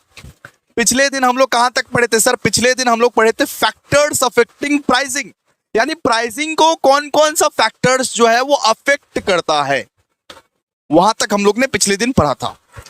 आज हम लोग क्या पढ़ने वाले हैं? आज हम लोग आगे का दास्ता, आगे का कारवा रेडी करने वाले हैं। चलो, आज हम लोग पढ़ने वाले हैं मेथड्स ऑफ प्राइसिंग। प्राइसिंग के कितने मेथड्स होते हैं? प्राइसिंग के कितने मेथड्स होते हैं बाबा? क्या प्राइसिंग के मेथड्स कितने होते हैं? चलो आ जाओ। तो सबसे पहला मेथड होता है प्राइसिंग का कॉस्ट प्लस प्राइसिंग। क्या सर? कॉस्ट प्लस प्राइसिंग दोस्तों, कॉस्ट प्लस प्राइसिंग। जहां पे क्या होता है, मान लो मैंने एक फोन बनाया, तो इस फोन का पहले मैंने ये देखना है कि इस फोन को बनाने में मेरे को कितना खर्चा पड़ा, मेरे को कितना कॉस्ट पड़ा ये फोन को बनाने में। मान लो ये फोन बनाने में मेरे को 10,000 का कॉस्ट पड़ा। ओके, तो सिंपल सा बात है, इसको तो मैं रिकॉर्ड करूंगा ही, साथ ही साथ मैं क्या करूंगा, मैं कुछ परसेंटेज जोड़ लूंगा इसमें से। मान लो कि ये फोन को बनाने में मेरे को 10,000 रुपए पड़ा, उसमें से मैं 20% और जोड़ लिया और मैं इस फोन को 12,000 में बेचूंगा। सिंपल सा बात है, क्लियर है? तो इसको क्या बोलते हैं? Cost plus pricing. Cost plus pricing मतलब क्या होता है कि आप पूरा टोटल कॉस्ट पहले निकाल लेते हो, उसमें कुछ परसेंटेज ऐड करके आप अपना प्राइसिंग डिसाइड करते हो। सीधा सा बात है, एक दुकानदार क्या करेगा, जितना का माल बनाएगा सबसे पहले उसका खर्चा निकालेगा। मान लो ये फोन का खर्चा मेरा निकला 10,000 रुपए। मैं जब इस फोन का एक्सपेंस निकाला तब मेरे को पता चला कि 10,000 रुपए इस फोन का खर्चा है। उसके बाद मैं ये डिसाइड करता हूं कि मेरे को बेचना कितना परसेंट में है, मेरे को प्रॉफिट कितना परसेंट रखना है। तो मैं 20% इसमें जोड़ दिया और 20% जोड़ के ये जो 12,000 है ये प्राइसिंग अपने फोन का रख दिया। यानी कि मैं बेचूंगा इसको 12,000 में और इसको बनाने में मेरे को कितना लगा सर? 10,000 लगा। इसको बोलते हैं, इस टाइप का प्राइसिंग को बोलते हैं दोस्तों कॉस्ट प्लस प्राइसिंग। इस टाइप का प्राइसिंग को क्या बोलते हैं? Cost plus pricing. यहां पे देखिए क्या लिखा हुआ है, in cost plus pricing the total cost of the मतलब कि product is calculated which is further sold with a certain percentage of the owners profit. सीधा सा बात है, सबसे पहले आप टोटल कॉस्ट कैलकुलेट करो, इसके बाद उसमें कुछ परसेंटेज ऐड कर दो और उसको बेच दो। सीधा सा बात है। इस टाइप का प्राइसिंग को क्या बोलते हैं? Cost plus pricing. क्लियर है? इसके बाद एक टाइप का प्राइसिंग आता है जिसको हम लोग बोलते हैं target returning pricing. Target returning pricing, तो इसमें क्या होता है, इसमें हम लोग ये देखते हैं कि हमने जितना इन्वेस्टमेंट किया था, मान लो हमने 50,000 का इन्वेस्टमेंट किया था, ठीक है। अब हमें कितना रिटर्न चाहिए उसमें? बहुत लोग सोच लेते हैं कि भाई 50,000 का मैं अगर इन्वेस्टमेंट किया हूं तो कम से कम 1 लाख का मेरे को रिटर्न इसमें लाना है। तो उस हिसाब से अपना प्राइसिंग आप डिसाइड करोगे। आप अगर 50,000 का इन्वेस्टमेंट किए हो और आपका टारगेट है कि कम से कम 1 लाख रिटर्न आना चाहिए, मैंने जो 50,000 लगाए हैं 1 लाख कम से कम रिटर्न आना चाहिए, ठीक है, 1 लाख रुपए कम से कम रिटर्न आना चाहिए। तो मैं उस हिसाब से अपना प्राइसिंग सेट करूंगा ना कि 1 लाख रिटर्न आ जाए। उस टारगेट के हिसाब से मैं अपना प्राइसिंग सेट करूंगा ना, उसको बोलते हैं दोस्तों टारगेट रिटर्निंग प्राइसिंग। उसको बोलते हैं बेटा टारगेट रिटर्निंग प्राइसिंग। अब यहां पे वापस से एक बार रीड कीजिए, आप रीड करोगे तभी आप समझ पाओगे। The target return pricing is a popular pricing method. ये बहुत ही पॉपुलर प्राइसिंग मेथड है where the price is determined based on the target rate of return on investment. मतलब सीधा सा बात है, मैंने 50,000 का इन्वेस्टमेंट किया, मेरा टारगेट है कि भाई 1 लाख तो आना चाहिए कम से कम। मेरा रेट ऑफ रिटर्न कम से कम 1 लाख हो, तो उस हिसाब से मैं अपना प्राइसिंग भी सेट करूंगा ना कि वो ही रिटर्न मुझे मिले, वही रिटर्न मुझे मिले, वही सेम रिटर्न मुझे मिले। उसको मैं क्या बोलूंगा दोस्तों? Target returning pricing. ठीक है, इतना तक आप लोगों को समझ में आ गया? चलिए आइए, अब देखिए मार्कअप प्राइसिंग क्या होता है। मार्कअप प्राइसिंग में लिखा हुआ है, in this method the specific percentage of the product cost is to be added to the product and price. Simple सा बात है, देखो ना, ये फोन मेरा 10,000 का था, ये फोन मेरा 10,000 का था। मैंने क्या किया प्राइसिंग सेट करने के लिए कि 25% of the total cost add कर दिया इसमें। मैंने इस फोन का टोटल कॉस्ट से 25% एक्स्ट्रा ऐड कर दिया, यानी कि ये फोन मेरे को 10,000 का पड़ा। मैंने क्या सोचा कि इस फोन का जो 25% का जो कॉस्ट है ना, उसको ऐड कर दो, वही प्राइस में मैं अपना सामान बेचूंगा। सिंपल सा बात है।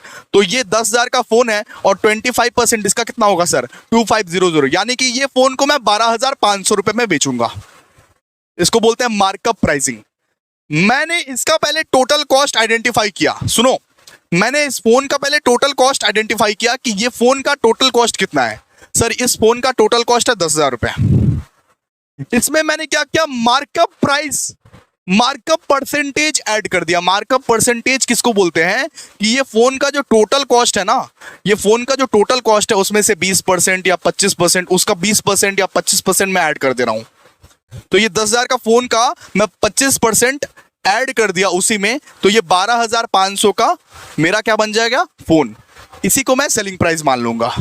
तो बहुत सारे कंपनीज, बहुत सारे ऑर्गेनाइजेशन ये मार्कअप प्राइसिंग वाला पॉलिसी फॉलो करते हैं। In this method the specific percentage of the product cost is added to the product and price. कुछ एक स्पेसिफिक परसेंटेज लगा देते हैं, ऐड कर देते हैं। अगर ये 10,000 का फोन है तो इसमें मान लो 20% ऐड कर दिया, 20% ऑफ दिस फोन ऐड कर दिया और उसी को बेच देते हैं। ठीक है, तो इसको हम लोग क्या बोलते हैं? Markup pricing. Markup pricing.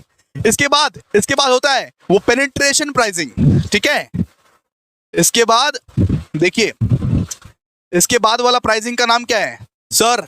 वो penetration pricing. Penetration pricing, this method is a strategy used by the most marketers to attract customer to their business.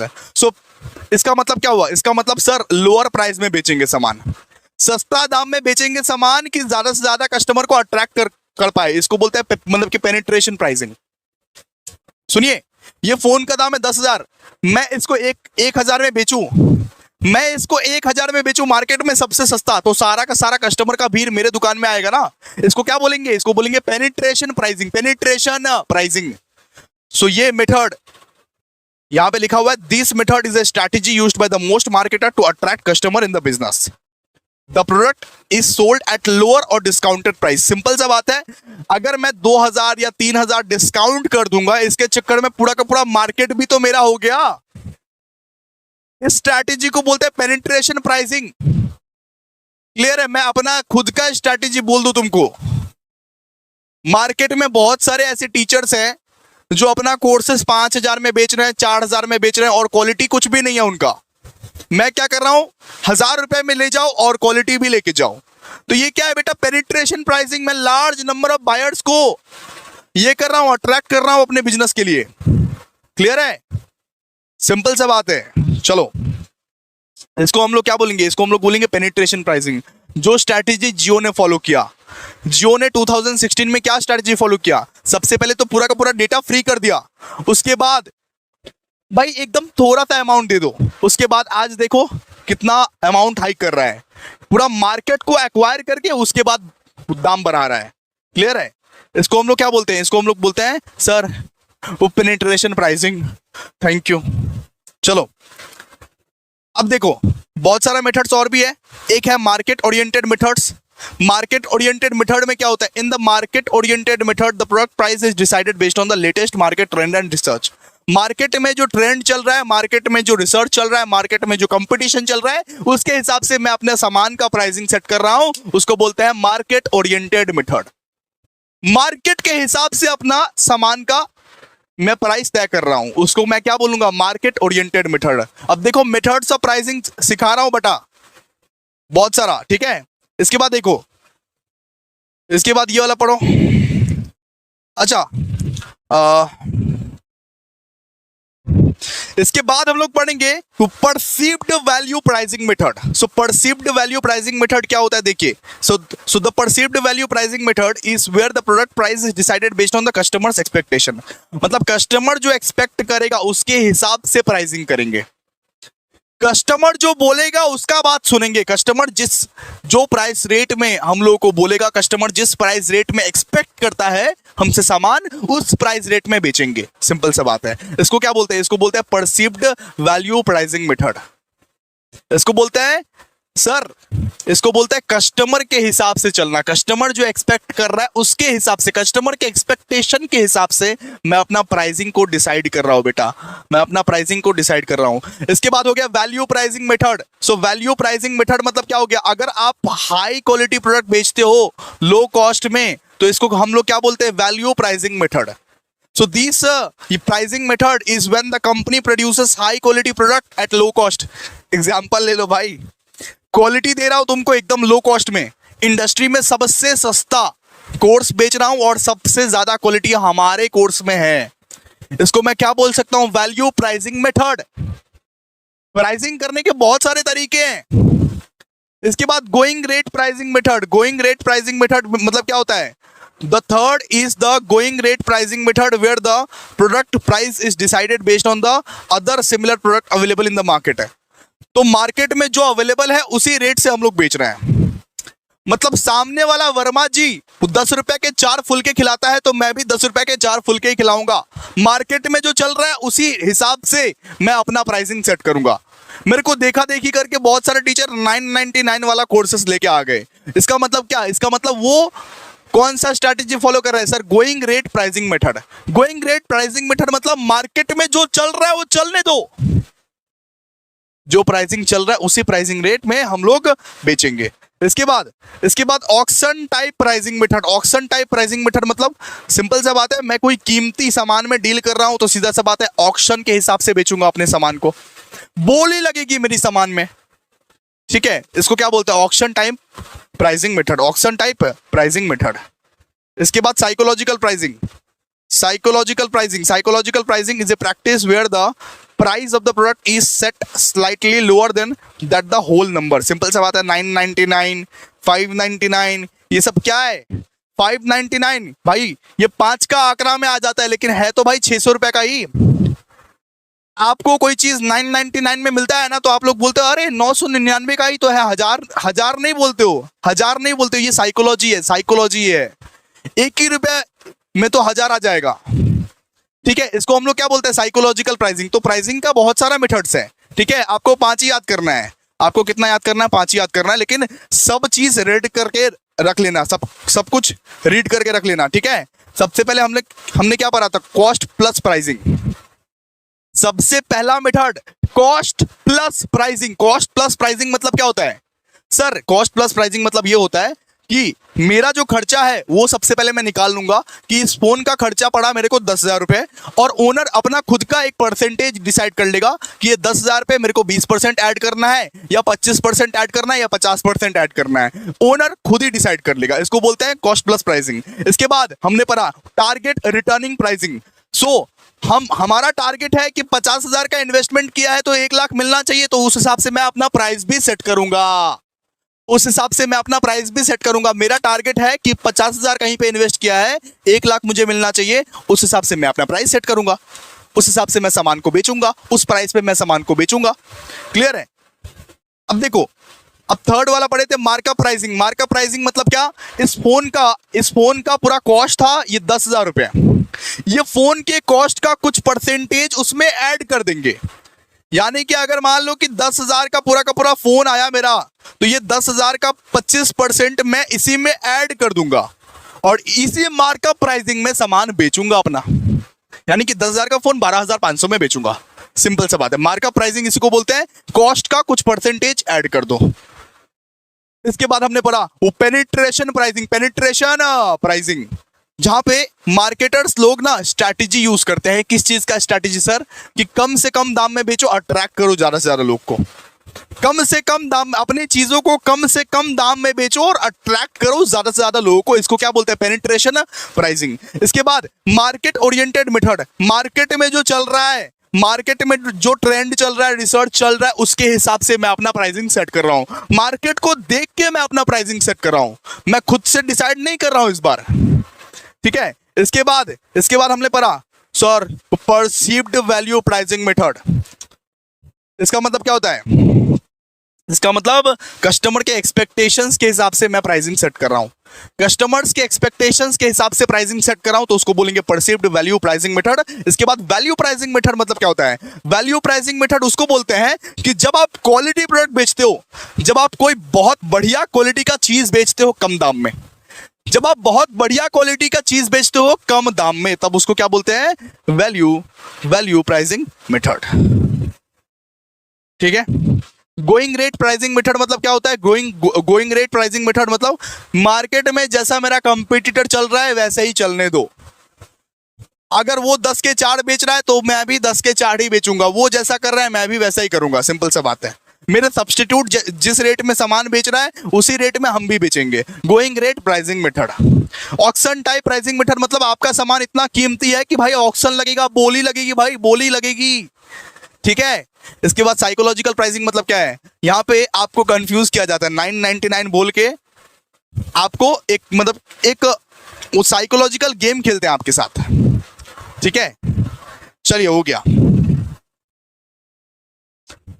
तो ये हमने क्या पढ़ा? ये हमने पढ़ा मेथड्स ऑफ प्राइसिंग। अब हम लोग पढ़ेंगे प्राइसिंग पॉलिसीज। क्या पढ़ेंगे सर? Pricing policies. आइए इसको पहले रीड करेंगे, प्राइसिंग पॉलिसीज को पहले बहुत बढ़िया तरीके से रीड करेंगे, इसके बाद समझेंगे, इसके बाद पढ़ेंगे। आइए सो यहां पे क्या दिया हुआ देखिए, pricing policy are strategic guidelines, मतलब एक गाइडलाइंस है, एक रूल्स एंड रेगुलेशंस है, एक गाइडलाइंस दिया हुआ है कि किस तरीके से आप अपने प्राइजेस को सेट कर सकते हो, किस तरीके से आप अपने प्राइजेस को सेट कर सकते हो। अगर मैं ये फोन बनाया हूं, मैं कितना दाम में बेचूं, मैं किस दाम में बेचूं, मैं किस हिसाब से सेट करूं, ये एक स्ट्रैटेजी है। प्राइसिंग पॉलिसी क्या है? ये एक स्ट्रैटेजी है कि एक बिजनेस को किस तरीके से अपना प्राइजेस को सेट करना चाहिए, एडजस्ट करना चाहिए। Pricing policy are strategic guidelines that a business follow to set and adjust price. They encompass various approaches such as cost plus pricing। Simple से बात है, बिजनेस बहुत सारे अप्रोचेस को फॉलो कर सकता है, जैसे कि cost plus pricing, markup pricing, ठीक है। Cost plus pricing, markup pricing, value pricing, हर चीज फॉलो कर सकते हैं। जितना भी टाइप्स का हम लोग जितना भी मेथड्स हम लोग अभी पढ़े, हर मेथड्स को अपना सकते हैं, लेकिन बिजनेस को अपने हिसाब से देखना पड़ेगा कि हमारे ऑर्गेनाइजेशन में, हमारे कंपनी के लिए कौन सा प्राइसिंग हमारे लिए सूट करेगा, कौन सा प्राइसिंग हमारे लिए सूट करेगा, ठीक है। तो यहां पे क्या लिखा हुआ है? Pricing policies are the strategic guidelines. जब भी आपको पूछे कि प्राइसिंग पॉलिसी क्या है, तो बता देना एक स्ट्रैटेजिक गाइडलाइंस है that a business follow to set and adjust price. Business को फॉलो करना पड़ता है, ये गाइडलाइंस बिजनेस को फॉलो करना पड़ता है to set and adjust price of the product. जो सामान वो बेच रहे हैं उसका प्राइस को सेट करने के लिए, उसका प्राइस को एडजस्ट करने के लिए ये स्ट्रैटेजिक गाइडलाइंस को फॉलो करना जरूरी है। क्लियर है? ओके इसके बाद दे encompass various approaches such as cost plus pricing where prices are set based on the मतलब कि प्रोडक्शन कॉस्ट प्लस ए मार्कअप। सिंपल सा बात है, या तो बहुत सारा मतलब मैं अपने मतलब कि कंपटीटर्स के हिसाब से सामान, मैं अपने कंपटीटर्स के हिसाब से प्राइसिंग सेट करूंगा। मेरे कंपटीटर अगर मेरे से ज्यादा सस्ता बेच रहा है तो वो तो पूरा मार्केट लेगा, तो मैं अपने कंपटीटर के हिसाब से सेट करूंगा प्राइसिंग, ठीक है। वेयर प्राइसेस आर अलाइंड और एडजस्टेड रिलेटेड टू द मतलब कि कंपटीटर्स। पॉलिसीज मतलब क्या हो गया? पॉलिसीज मतलब गाइडलाइंस, किस गाइडलाइंस को फॉलो करके मैं अपना प्राइसेस को सेट करूं, एडजस्ट करूं। कभी कभी हम लोगों को खुद भी डिसाइड करना पड़ता है, कभी कभी हम लोगों को कंपटीटर को भी देखना पड़ता है, क्या ये क्या कर रहा है, ये किस रेट में बेच रहा है, उसी रेट के आसपास मुझे भी बेचना पड़ेगा, वरना तो ये पूरी मार्केट में खा जाएगा। आपको अपने कंपटीटर को भी देखना पड़ेगा। अगर जियो एयरटेल को नहीं देखेगा तो एयरटेल क्या करेगा? एयरटेल एकदम सस्ते में बेच के पूरा मार्केट एक्वायर कर लेगा, ठीक है। तो आपको अपने कंपटीटर के हिसाब से भी प्राइस को चेंज करना पड़ता है। तो policies also include value based pricing.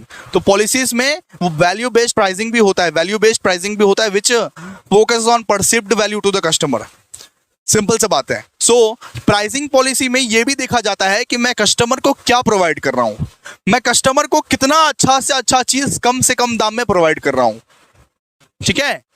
So this, यहां पे क्या लिखा हुआ है, this policies help business achieve their financial objective, manage market position and respond to customer demand and competition effectively. तो ये सब सारे पॉलिसीज के वजह से, ये सब सारे पॉलिसीज के वजह से हर एक कंपनी अपना ऑब्जेक्टिव्स, अपना गोल्स को अचीव कर पाती है, अपने गोल्स को अचीव कर पाती है, अपने मार्केट में जो पोजीशन है वो मेंटेन रख पाती है। जैसा मार्केट में मेरा पोजीशन है उसको मैं मैनेज कर पाऊंगा, सिंपल सी बात है। And respond to customer demand and competition effectively. Customer जो डिमांड करेगा मैं उसको रिस्पॉन्ड कर पाऊंगा और कंपटीशन को भी मैं देख पाऊंगा। तो प्राइसिंग पॉलिसी मेरे को बहुत बढ़िया तरीके से देखने पड़ेंगे। क्या मैं खुद से प्राइसिंग सेट करने वाला हूं? अगर खुद से प्राइसिंग सेट करने वाला हूं तो उस हिसाब से मेरे को कॉस्ट प्लस मार्कअप सेट करना पड़ेगा, या तो मैं कंपटीटर के हिसाब से भी प्राइसिंग सेट करूंगा। ठीक है। तो प्राइसिंग पॉलिसी बेसिकली क्या है? Pricing policy are the strategic guidelines. Guidelines मतलब एक रूल्स एंड रेगुलेशंस है जो एक बिजनेस को फॉलो करना पड़ता है to set and adjust prices, to set and adjust prices. एक एग्जांपल देता हूं मैंने जब 991 वाला कोर्स लाया ना, जब सबसे पहला बार जब बीकॉम इंडस्ट्री में 991 वाला कोर्स लाया, तो बहुत सारे टीचर्स ऐसे थे कि शौक में मतलब कि रह गए पूरा, ये 991 में कैसे ला दिया। उसके बाद वो लोग भी सस्ते करने लगे, बहुत सारे टीचर्स अपने कोर्स प्राइस एकदम सस्ता करने लगा, बहुत कम करने लगा। उसके बाद क्या हुआ? ये सब क्या है? ये सब प्राइसिंग पॉलिसी है बेटा, ये सब प्राइसिंग पॉलिसी है कि मेरे को देख के यानी कि अपने कंपटीटर को देख के प्राइसिंग को कम करना। ठीक है। आज इससे भी अगर कोई अगर कम बेचेगा तो मैं देखूंगा ना उसको कि ये अगर 500 में दे रहा है तो मुझे भी 500 में देना पड़ेगा, वरना तो ये पूरा का पूरा मार्केट उसका हो जाएगा। ठीक है। ऐसा ही चलता है कंपटीशन। क्लियर है? तो प्राइसिंग पॉलिसी मतलब समझ गए आप। प्राइसिंग पॉलिसी क्या है? एक स्ट्रैटेजिक गाइडलाइंस है जो हर एक बिजनेस को फॉलो करना पड़ता है to set and adjust prices. चलिए अब हम लोग आगे पढ़ेंगे प्राइसिंग स्ट्रैटेजी। प्राइसिंग स्ट्रैटेजी क्या होती है? जरा ध्यान से, ओ हेलो, आपसे बोल रहा हूं। प्राइसिंग स्ट्रैटेजी क्या होती है? जरा ध्यान से देखो। Pricing strategy is a way of finding A competitive price of A product और ए सर्विस। तो सिंपल सा बात है।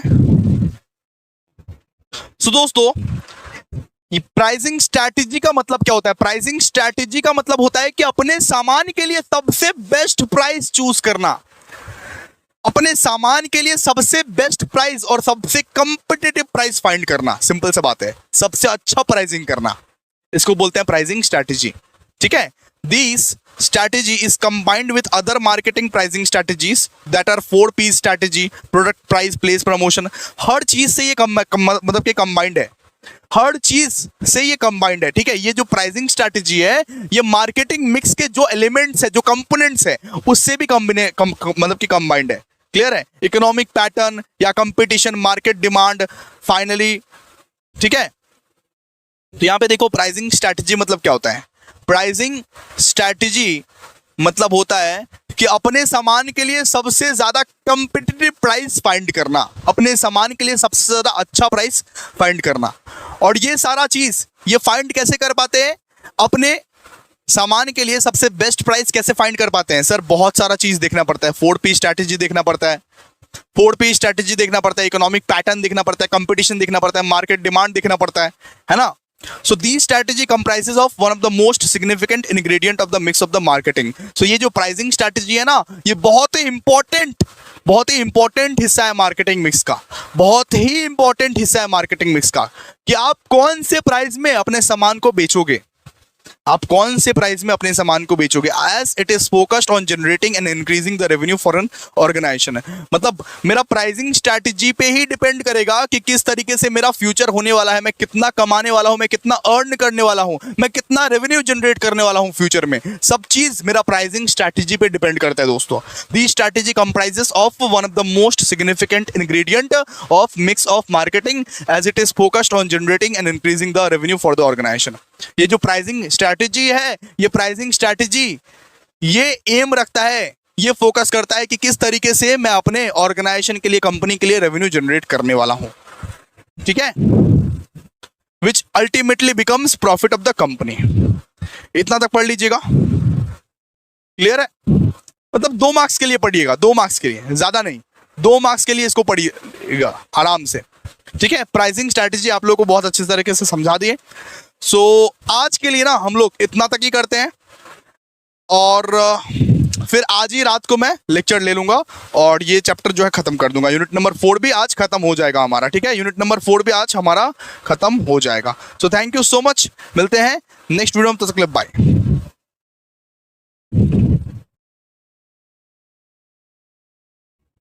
Hello guys, welcome to Abhishek Jha classes. क्या हाल चाल है मेरे प्यारे प्यारे जीव जंतुओं। तो मार्केटिंग मैनेजमेंट में हम लोग यूनिट नंबर 4 कर रहे थे। कौन सा यूनिट कर रहे थे बेटा? Unit number 4। यूनिट नंबर 4 का हम लोग आज करने वाले हैं लेक्चर नंबर 3। और आज हम लोग बेटा प्राइसिंग वाला पार्ट तो कर लिया ऑलरेडी भाई, प्राइसिंग वाला पार्ट हम लोग का डन हो चुका है। आज हम लोग स्टार्ट करेंगे डिस्ट्रीब्यूशन वाला पार्ट। किस चीज का सर? डिस्ट्रीब्यूशन वाला पार्ट। कि आपके गुड्स एंड सर्विसेज, आपका जो गुड्स एंड सर्विसेज है, आपने जो गुड्स एंड सर्विसेज को प्रोड्यूस किया है बेटा, वो आपके फाइनल कंज्यूमर तक कैसे पहुंचेगा, उस चीज के बारे में आज हम लोग डिस्कस करने वाले हैं। जो सामान आप बनाते हो, मान लो आप एक प्रोड्यूसर हो, आपने एक गुड्स बनाया, आपने ये पेन बनाया मान लो, तो ये पेन आपके फाइनल कंज्यूमर तक किस तरीके से पहुंचेगा, कौन कौन से इंटरमीडिएटरी शामिल होंगे, होलसेलर को डिस्ट्रीब्यूट करोगे या रिटेलर को डिस्ट्रीब्यूट करोगे या एजेंट को डिस्ट्रीब्यूट करोगे, किस तरीके से अपने फाइनल कंज्यूमर तक तुम पहुंचाओगे, इसको बोलते हैं बेटा चैनल ऑफ डिस्ट्रीब्यूशन। आज बेटा हम लोग को डिस्ट्रीब्यूशन वाला टॉपिक बहुत ही पक्का कर लेना है और यूनिट नंबर 4 को अभी के अभी इसी वक्त खत्म कर देना है, खल्लास कर देना है। क्लियर है? तो चलो आ जाओ, आज हम लोग क्या स्टार्ट करेंगे, टॉपिक है चैनल ऑफ डिस्ट्रीब्यूशन। अब चैनल ऑफ डिस्ट्रीब्यूशन क्या होता है सर? चैनल ऑफ डिस्ट्रीब्यूशन को अगर मैं आपको सरल शब्द में, इजी वर्ड में समझाने की कोशिश करूं तो देखो, जब एक गुड्स एक मैन्युफैक्चरर बनाता है, मान लो ये पेन किसी ने बनाया होगा, और ये गुड्स जब तक फाइनल कंज्यूमर तक ना पहुंच जाए, वो जो एक प्रोसेस होता है, वो जो एक चैनल होता है, उसको बोलते हैं चैनल ऑफ डिस्ट्रीब्यूशन। मतलब एक प्रोड्यूसर के एंड से लेके फाइनल कंज्यूमर तक गुड्स पहुंचने का जो मीडियम रहता है, उस मीडियम को हम लोग क्या बोलते हैं? Channel of distribution.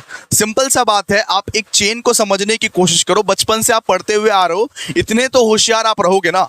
मैं आपको इतना होशियार समझता हूं बेटा। सुनो, एक मैन्युफैक्चरर पहले गुड्स को बनाता है कि नहीं बताओ? एक मैन्युफैक्चरर पहले वो सामान को बनाता है, फिर वो अकेले क्या सारा का सारा सामान बेच देगा? नहीं भैया नहीं, उसको हेल्प लगेगा। किसका हेल्प लगेगा? बिचौलिया का। सर बिचौलिया क्या होता है? इंटरमीडिएटरीज का हेल्प लगेगा। तो मैन्युफैक्चरर पहले क्या करेगा? होलसेलर को कांटेक्ट करेगा और होलसेलर को अपने सारे के सारे सामान बेच देगा। क्लियर है? अब वो होलसेलर क्या करेगा? होलसेलर आपके जो आसपास वाले शर्मा जी, वर्मा जी, लाला का जो दुकान है, उसको बेचेगा। यानी कि होलसेलर क्या करेगा सर? रिटेलर को बेचता है। होलसेलर वही सामान रिटेलर को बेचता है। डिफरेंट एरिया के डिफरेंट रिटेलर को वो सामान बेचता है। फिर जाके रिटेलर आपको बेचता है, फिर जाके वो फाइनल कंज्यूमर को बेचता है।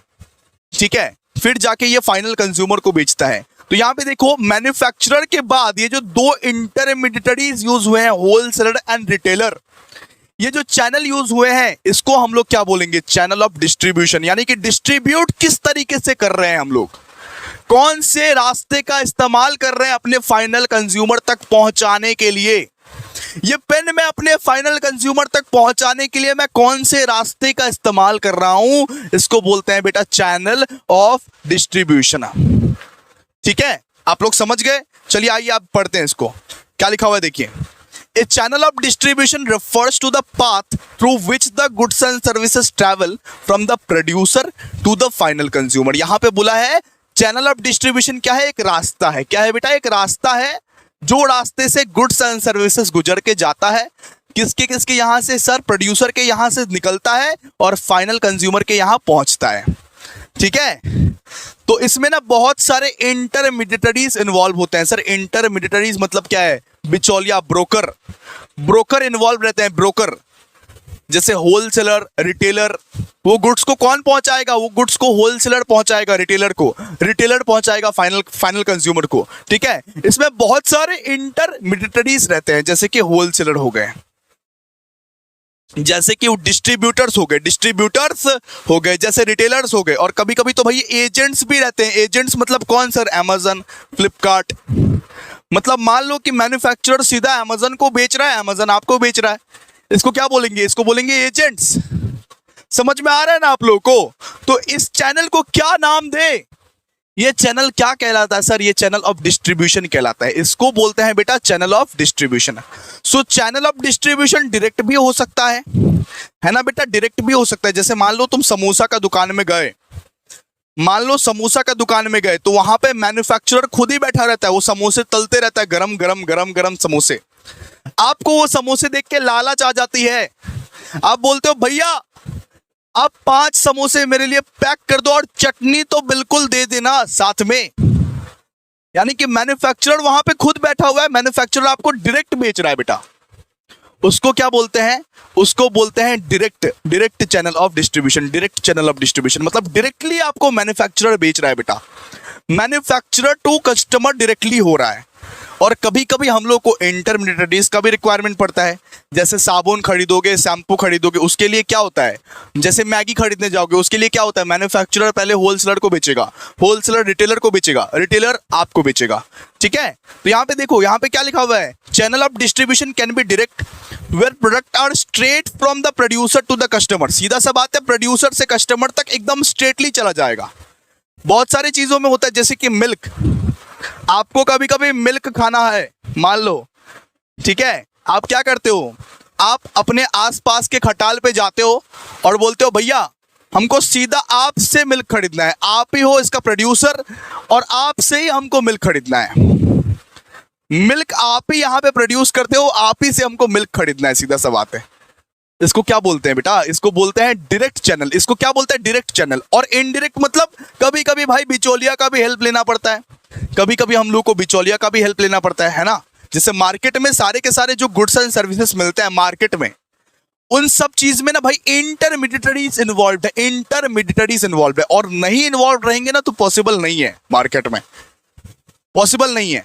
अब क्या सीधा उसके साथ, आप मान लो कि कोलकाता में रहते हो और मैन्युफैक्चरर मान लो दिल्ली से है, तो क्या भाई दिल्ली जाके तुम गुड्स खरीदेगा, ऐसा पॉसिबल है बताओ? नहीं भैया नहीं, ऐसा पॉसिबल तो बिल्कुल भी नहीं है। तो कुछ कुछ चैनल्स जो होते हैं वो डायरेक्ट होते हैं, कुछ कुछ चैनल जो होते हैं वो इनडायरेक्ट होते हैं। ठीक है, यहाँ पे क्या लिखा हुआ है, the choice of distribution channel affects market reach, customer access and overall efficiency. तो सिंपल सा बात है, डिस्ट्रीब्यूशन चैनल को आप अगर चूज करते हो बेटा, आप अगर एक मैन्युफैक्चरर हो और आप एक डिस्ट्रीब्यूशन चैनल यानी होलसेलर, रिटेलर का सहायता लेते हो, उससे क्या होता है, उससे आपका मार्केट रीच बढ़ता है, उससे आपका मार्केट रीच बढ़ता है, उससे आप ग्लोबली जाते हो। मतलब मान लो सिर्फ आप कोलकाता में बेच रहे थे, लेकिन अब आप मुंबई में भी बेचोगे, दिल्ली में भी बेचोगे, बिहार में भी बेचोगे, यूपी में भी बेचोगे, हर जगह आपका रिच रहेगा, ग्लोबल रिच रहेगा, आपका मार्केट रिच आपका बढ़ेगा बेटा।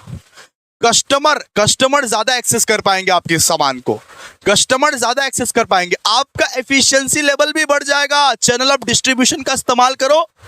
एक मैन्युफैक्चरर जब होलसेलर को डिस्ट्रीब्यूट करने लगता है, होलसेलर जब रिटेलर को डिस्ट्रीब्यूट करने लगता है, तो ओवरऑल एफिशिएंसी भी तो बढ़ेगा। ठीक है, ओवरऑल एफिशिएंसी भी तो बढ़ेगा। और इस इस चैनल के मदद से आपका लॉजिस्टिक्स भी ऑप्टिमाइज हो जाएगा, इन्वेंट्री को भी आप सही तरीके से मैनेज करना सीख जाओगे, और कस्टमर सेटिस्फैक्शन तो बहुत ज्यादा है भाई। कस्टमर आपसे सेटिस्फाई रहेगा, कस्टमर बोलेगा वाह क्या सर्विस दे रहा है, ऑल इंडिया सर्विस मिल रहा है हमको। जैसे मैगी, आप कहीं भी रहो, आप एक छोटे से गांव में भी क्यों ना रहो, आपको मैगी वहां पे मिल ही जाएगा। क्यों सर? मैगी का चैनल ऑफ डिस्ट्रीब्यूशन बेटा बहुत ज्यादा स्ट्रांग है, हर जगह मैगी मिलता है। मैगी का प्रोडक्शन भी उतना लार्ज लेवल पे ही होता है और उसका डिस्ट्रीब्यूशन भी लार्ज लेवल पे होता है। छोटे से छोटे गांव में चले जाओ बेटा, मैगी आपको वहां पे मिलेगा ही मिलेगा। क्यों? क्योंकि मैगी बहुत पॉपुलर ब्रांड है, उसका भाई उत्पादन भी लार्ज होता है, उसका प्रोडक्शन भी लार्ज होता है, उसका डिस्ट्रीब्यूशन भी लार्ज होता है। ठीक है, समझ में आया आप लोग को? ये है चैनल ऑफ डिस्ट्रीब्यूशन। कितने मार्क्स का आएगा सर? 2 मार्क्स का आएगा। इसीलिए आपको कितने लाइंस में लिखना है? 4 से 5 लाइन में लिखना है, 4 से 5 लाइन में लिखना है। एक बार प्रॉपर आप डेफिनेशन सुना दो तो मेरे को, एक बार बेटा आप प्रॉपर मेरे को डेफिनेशन सुना दो चैनल ऑफ डिस्ट्रीब्यूशन का। तो चैनल ऑफ डिस्ट्रीब्यूशन का क्या बोल सकते हो बताओ?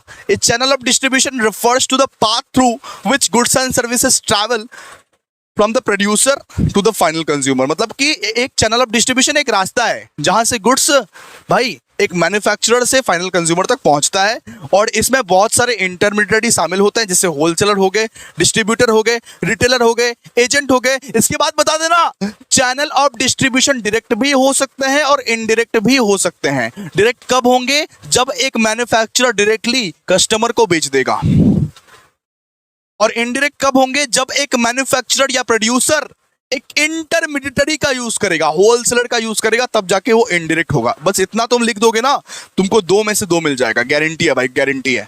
चलो आ जाओ नेक्स्ट। अब पढ़ते हैं क्यों इंपॉर्टेंट है चैनल ऑफ डिस्ट्रीब्यूशन। क्यों इंपॉर्टेंट है बेटा चैनल ऑफ डिस्ट्रीब्यूशन? क्यों करना है चैनल ऑफ डिस्ट्रीब्यूशन? क्या है ऐसा चैनल ऑफ डिस्ट्रीब्यूशन में? चलो तो इसमें देखो, सबसे पहले तो चैनल ऑफ डिस्ट्रीब्यूशन करके आपका मार्केट रीच बढ़ता है। मार्केट रीच बढ़ता है। मान लो आप पहले एक छोटे से मार्केट में अपना सामान बेचते थे, लेकिन जब से आपने चैनल ऑफ डिस्ट्रीब्यूशन शुरू किया है, जब से आपने होलसेलर और रिटेलर का मदद लेना शुरू किया है, आपका आसपास के सारे मार्केट को एक्सपांड हो गया है। पूरा कोलकाता में आपका सामान बिकता है, पूरा वेस्ट बंगाल में आपका सामान बिकता है। तो इंपॉर्टेंस क्या है चैनल ऑफ डिस्ट्रीब्यूशन का?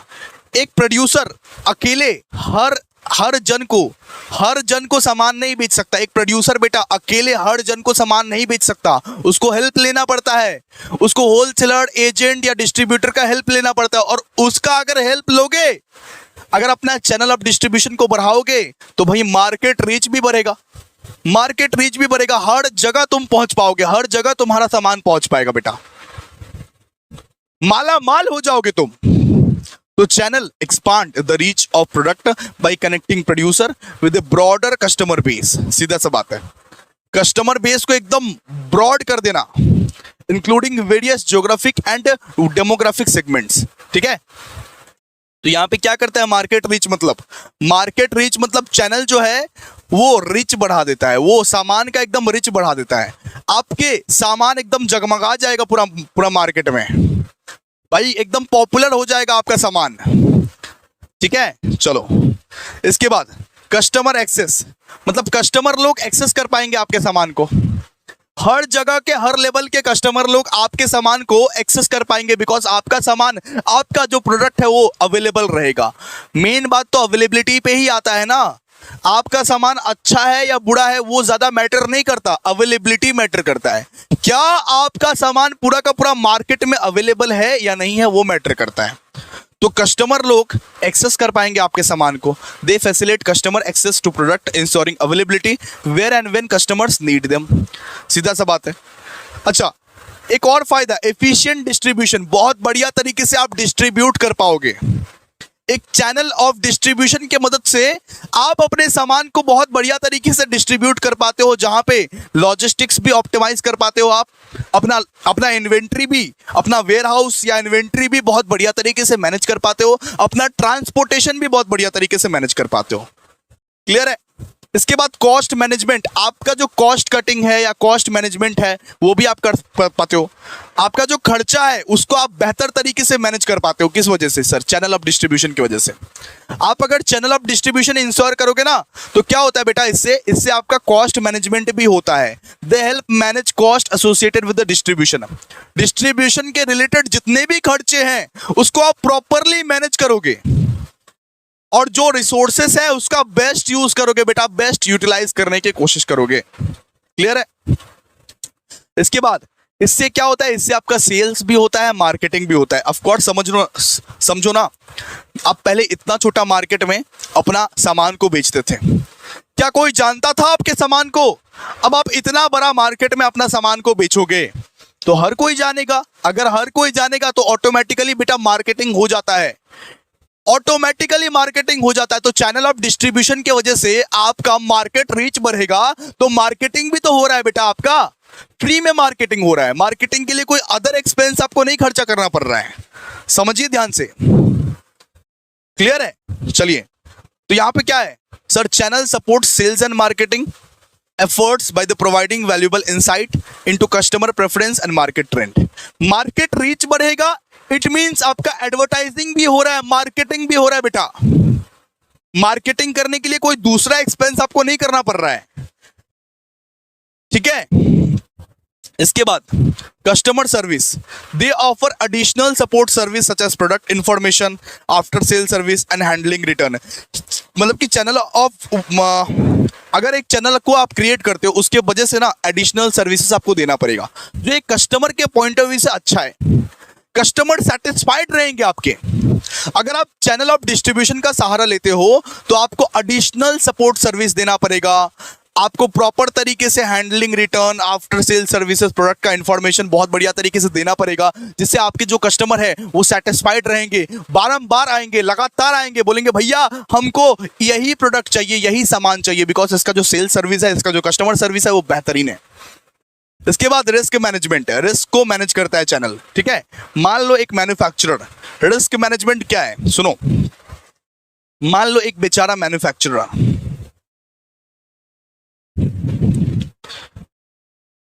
एक 100 पैकेट्स ऑफ नूडल्स वो बना लिया, 100 पैकेट्स ऑफ नूडल्स वो उत्पादन कर लिया, वो मैन्युफैक्चर कर लिया। क्लियर है?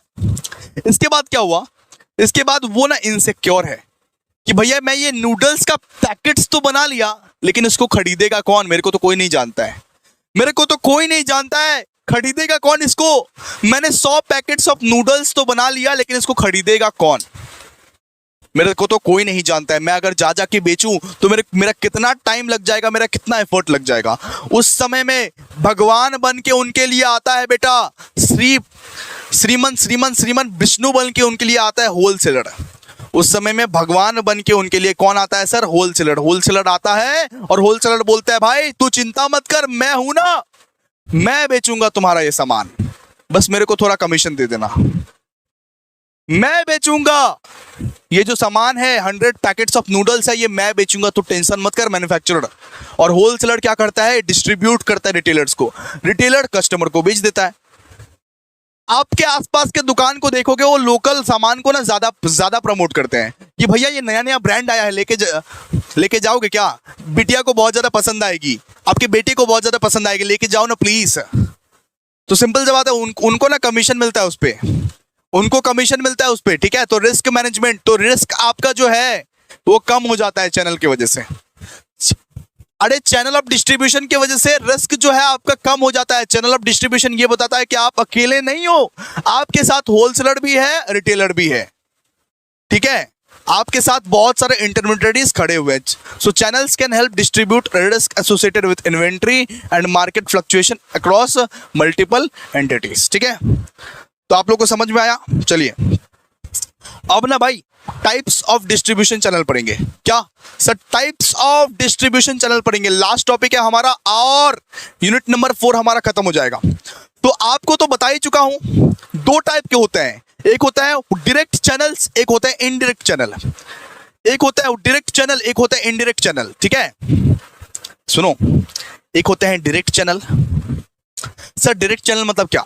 सीधा सा बात है, जब एक प्रोड्यूसर सीधा सीधा अपने फाइनल कंज्यूमर को सामान बेच देता है, उसको बोलते हैं बेटा डायरेक्ट चैनल। मतलब किसी भी बिचौलिया का उसने साथ नहीं लिया, इसको बोलते हैं जीरो लेवल चैनल। ठीक है, डायरेक्ट चैनल मतलब क्या होता है? Zero level channel.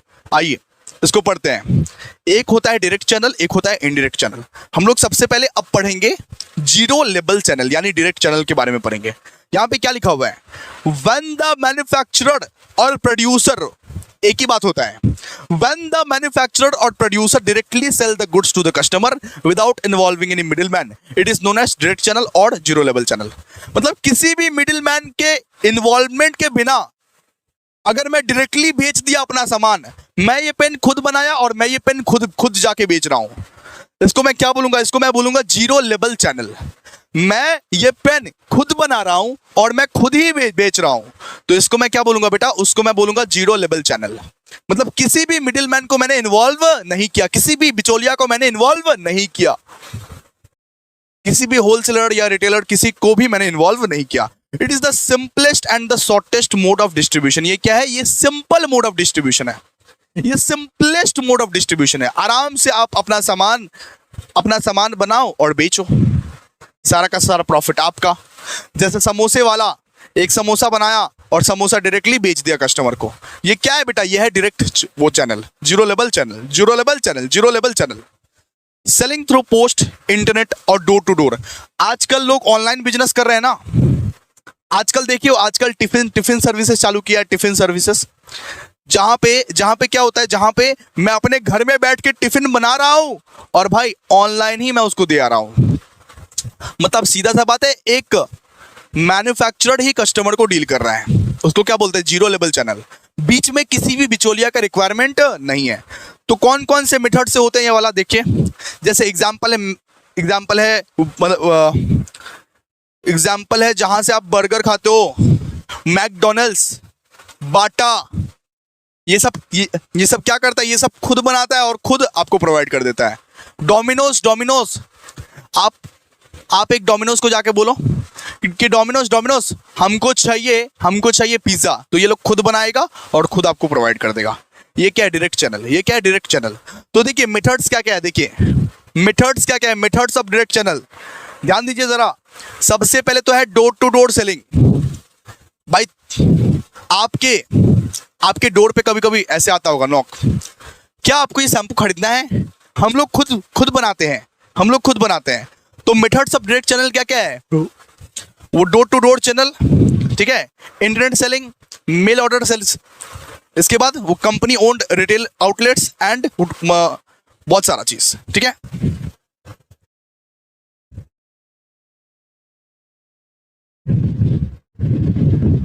So methods of direct channel क्या क्या है? सबसे पहले आपके वो दरवाजे पे कोई आएगा और आपको बेचने की कोशिश करेगा, वो door to door selling, internet selling, इसके बाद मेल ऑर्डर सेलिंग, इसके बाद कंपनी ओन्ड रिटेल आउटलेट्स, इसके बाद वो टेली मार्केटिंग। ठीक है, ये सब क्या है? ये सब मेथड्स ऑफ डायरेक्ट चैनल है। ठीक है, चलिए अब हम लोग पढ़ने वाले हैं इनडायरेक्ट चैनल के बारे में। ठीक है, अब हम लोग क्या पढ़ने वाले हैं? इनडायरेक्ट चैनल के बारे में। सुनो, अगर एक मैन्युफैक्चरर एक या दो या तीन या चार जितने भी मिडिलमैन को इन्वॉल्व करता है, उसको हम लोग क्या बोलते हैं? Indirect channel. यहां पे क्या लिखा हुआ है? When a manufacturer or a producer employs one or more middlemen to distribute goods। अगर मैंने किसी मिडिलमैन को अपॉइंट किया है बेटा, वो चैनल को मैं कहूंगा इनडायरेक्ट चैनल। इनडायरेक्ट चैनल, अगर एक मैन्युफैक्चरर या एक प्रोड्यूसर, एक दो तीन चार जितना भी मिडिलमैन को आप इन्वॉल्व करते हो, अगर मिडिलमैन को इन्वॉल्व किया तो वो बन गया बेटा इनडायरेक्ट चैनल। मिडिलमैन को तुमने इन्वॉल्व किया, उसी वक्त वो बन गया इनडायरेक्ट चैनल। अगर एक प्रोड्यूसर वो डायरेक्टली बेचता है तो वो डायरेक्ट चैनल, इनडायरेक्टली बेचता है तो वो इनडायरेक्ट चैनल। सिंपल सी बात है। तो सबसे पहले आता है one level channel. One level channel में क्या होता है? देखो, वन लेवल चैनल में क्या होता है? देखो यहां पे क्या होता है कि मैन्युफैक्चरर रिटेलर को बेचता है, रिटेलर कस्टमर को बेचता है। एक मैन्युफैक्चरर रिटेलर को बेचता है। सुनो, एक मैन्युफैक्चरर है, वो क्या करता है? आपके आसपास वाले वो शर्मा जी वर्मा जी को बेच दिया और शर्मा जी वर्मा जी आपको बेच दिए। सिंपल सा बात है। आपके आसपास वाले दुकान को बेच दिया और आपके आसपास वाले दुकान आपको बेच दिए, सिंपल सा बात है। तो वन लेवल चैनल में क्या होता है कि एक मैन्युफैक्चरर रिटेलर को बेचता है, रिटेलर कस्टमर को बेचता है, ठीक है। यहाँ पे ज्यादा समझाने को नहीं है, यहाँ पे देखिए क्या लिखा हुआ है, this channel involves the use of one middleman, सिर्फ एक मिडिलमैन यहाँ पे यूज होता है, retailer who in turn sells them to the ultimate customer. सीधा सा बात है, सिंपल सा बात है, प्रोड्यूसर रिटेलर को बेचेगा, रिटेलर अल्टीमेट कस्टमर को बेच देगा। बात खत्म, बात खत्म, बात खत्म। जैसे एग्जाम्पल में मैंने लिखा हुआ है, यहाँ पे देखिए, एग्जाम्पल में मैंने यहाँ पे लिखा हुआ है, वो Tata sells it car through company approved retailers. तो टाटा किसको बेचता है? वो टाटा अपना कार रिटेलर्स को बेचता है, रिटेलर्स आपको बेचते हैं, ठीक है। समझे, समझे आप लोग। बहुत सारा स्मार्टफोन ब्रांड भी है, बहुत सारा स्मार्टफोन ब्रांड भी है। सुनो, ओप्पो, वीवो क्या करता है बेटा? ओप्पो, वीवो, सैमसंग क्या करता है? रिटेलर को बेचता है। सबसे पहले रिटेलर को बेचता है अपना फोन, और रिटेलर आपको बेचता है। आप जो मोबाइल स्टोर में जाते हो ना, आप समझते हो ये ओप्पो का ही स्टोर है, नहीं, ये ओप्पो अप्रूव्ड रिटेलर है। वो रिटेलर को क्या करता है? रिटेलर को बेचता है अपना, और रिटेलर आपको बेचता है, ठीक है। तो इसको हम लोग क्या बोलेंगे? इसको हम लोग बोलेंगे वन लेवल चैनल, जहां पे एक मैन्युफैक्चरर रिटेलर को बेचता है, रिटेलर आपको बेचता है। इसको हम लोग क्या बोलेंगे? One level channel. अब देखिए, अब सेकंड क्या हो गया? सेकंड हो गया टू लेवल चैनल। सेकंड हो गया टू लेवल चैनल, जहां पे सुनो, जहां पे मैन्युफैक्चरर होलसेलर को बेचता है, होलसेलर रिटेलर को बेचता है, रिटेलर कस्टमर को बेचता है। इसको हम लोग क्या बोलेंगे? टू लेवल चैनल, जहां पे मैन्युफैक्चरर एक होलसेलर को बेचता है, होलसेलर रिटेलर को बेचता है, रिटेलर कस्टमर को बेचता है। Under this channel wholesaler and retailer act as a link between the manufacturer. Simple सी बात है, जैसे कि साबुन चाहिए, राइस चाहिए या क्लोथ्स चाहिए, मतलब कि डेली की जो चीजें है ना, उसमें ना होलसेलर का रिक्वायरमेंट पड़ता है, बिकॉज बहुत ज्यादा वो डिस्ट्रीब्यूट होता है ना, बहुत सारा चीज वो डिस्ट्रीब्यूट होता है ना, इसीलिए। तो मैन्युफैक्चरर के बाद होलसेलर, होलसेलर के बाद रिटेलर, रिटेलर के बाद कस्टमर। इस चैनल को हम लोग क्या बोलेंगे? Two level channel, two level channel. फिर आता है बेटा three level channel. Mostly three level channel बहुत कम ही यूज होता है, ठीक है, बहुत कम ही लोग यूज करते हैं थ्री लेवल चैनल। लेकिन अब देखो थ्री लेवल चैनल क्या होता है, सुनो। सबसे पहले एक मैन्युफैक्चरर एजेंट को बेचेगा, अपना एजेंट को बेचेगा, मतलब कि यहां पे ना वो लोड नहीं लेना चाहता। कौन सर? अरे ये बनाने वाला, मतलब कि वो लोड नहीं लेना चाहता, लोड बिल्कुल नहीं लेना चाहता, इसीलिए वो एजेंट रखता है अपना।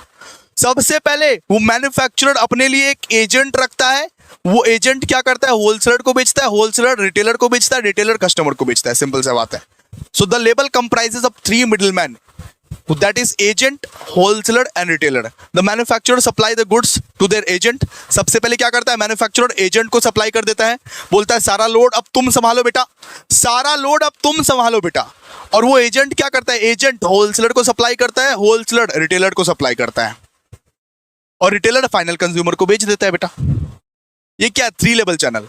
तो देखिए, सबसे पहले हमने क्या पढ़ा? सबसे पहले हमने पढ़ा वो डायरेक्ट चैनल, यानी कि जीरो लेवल चैनल, जहां पे एक मैन्युफैक्चरर खुद अपना सामान को कस्टमर को बेच के आता है, उसको क्या बोलते हैं? Zero level channel. उसको कोई बिचौलिया का रिक्वायरमेंट नहीं है। मेथड्स हमने पढ़ा, डोर टू डोर सेलिंग, ठीक है, इंटरनेट सेलिंग, इंटरनेट पे भी बिकता है ऐसा, मेल ऑर्डर सेलिंग, आपने मुझे मेल किया, मैंने आपको भिजवा दिया, सिंपल सा बात है। इसके बाद कंपनी ओन्ड रिटेल आउटलेट्स, इसके बाद वो टेली मार्केटिंग, बहुत सारा मेथड्स होता है। इसके बाद बेटा हमने पढ़ा इनडायरेक्ट चैनल। इनडायरेक्ट चैनल मतलब जब एक मैन्युफैक्चरर को, जब एक प्रोड्यूसर को बिचौलिया का रिक्वायरमेंट पड़ता है बेटा, जब एक मैन्युफैक्चरर ये सोचता है कि मैं ये सामान खुद के मदद से नहीं बेच सकता, मेरे सामर्थ्य के बाहर है, तो वो बिचौलिया का हेल्प लेता है, मिडिल मैन का हेल्प लेता है। मिडिल मैन का जब हेल्प लेता है उसको बोलते हैं बेटा इनडायरेक्ट चैनल। इनडायरेक्ट चैनल, तो इनडायरेक्ट चैनल के बहुत सारे टाइप्स है। एक होता है one level channel. One level channel में मैन्युफैक्चरर रिटेलर से कांटेक्ट करता है, रिटेलर कस्टमर को बेचता है। उसके बाद क्या होता है? उसके बाद मैन्युफैक्चरर होलसेलर को कांटेक्ट करता है, होलसेलर रिटेलर को कांटेक्ट करता है, रिटेलर कस्टमर को बेचता है। इसको बोलते हैं टू लेवल चैनल। इसके बाद आता है थ्री लेवल चैनल, जब मैन्युफैक्चरर कोई लोड लेना ही नहीं चाहता, आलसी होता है उस केस में, वो बोलता है कि मैंने सामान बना दिया, बस खत्म मेरा ड्यूटी। वो क्या करता है? एजेंट को अपॉइंट करता है। एजेंट क्या करता है? एजेंट होलसेलर को बेचता है, होलसेलर रिटेलर को बेचता है, रिटेलर कस्टमर को बेचता है। ये क्या हो गया? ये हो गया three level channel. Three level channel, समझे आप लोग? बिल्कुल। तो इसी तरीके से ये चैप्टर हमारा जो है खत्म हो गया बाबू। अब हम लोग चैप्टर नंबर 5 पे जाएंगे, लेकिन आज के लिए, अभी के लिए ये क्लास यहीं समाप्त करते हैं। Thank you so much.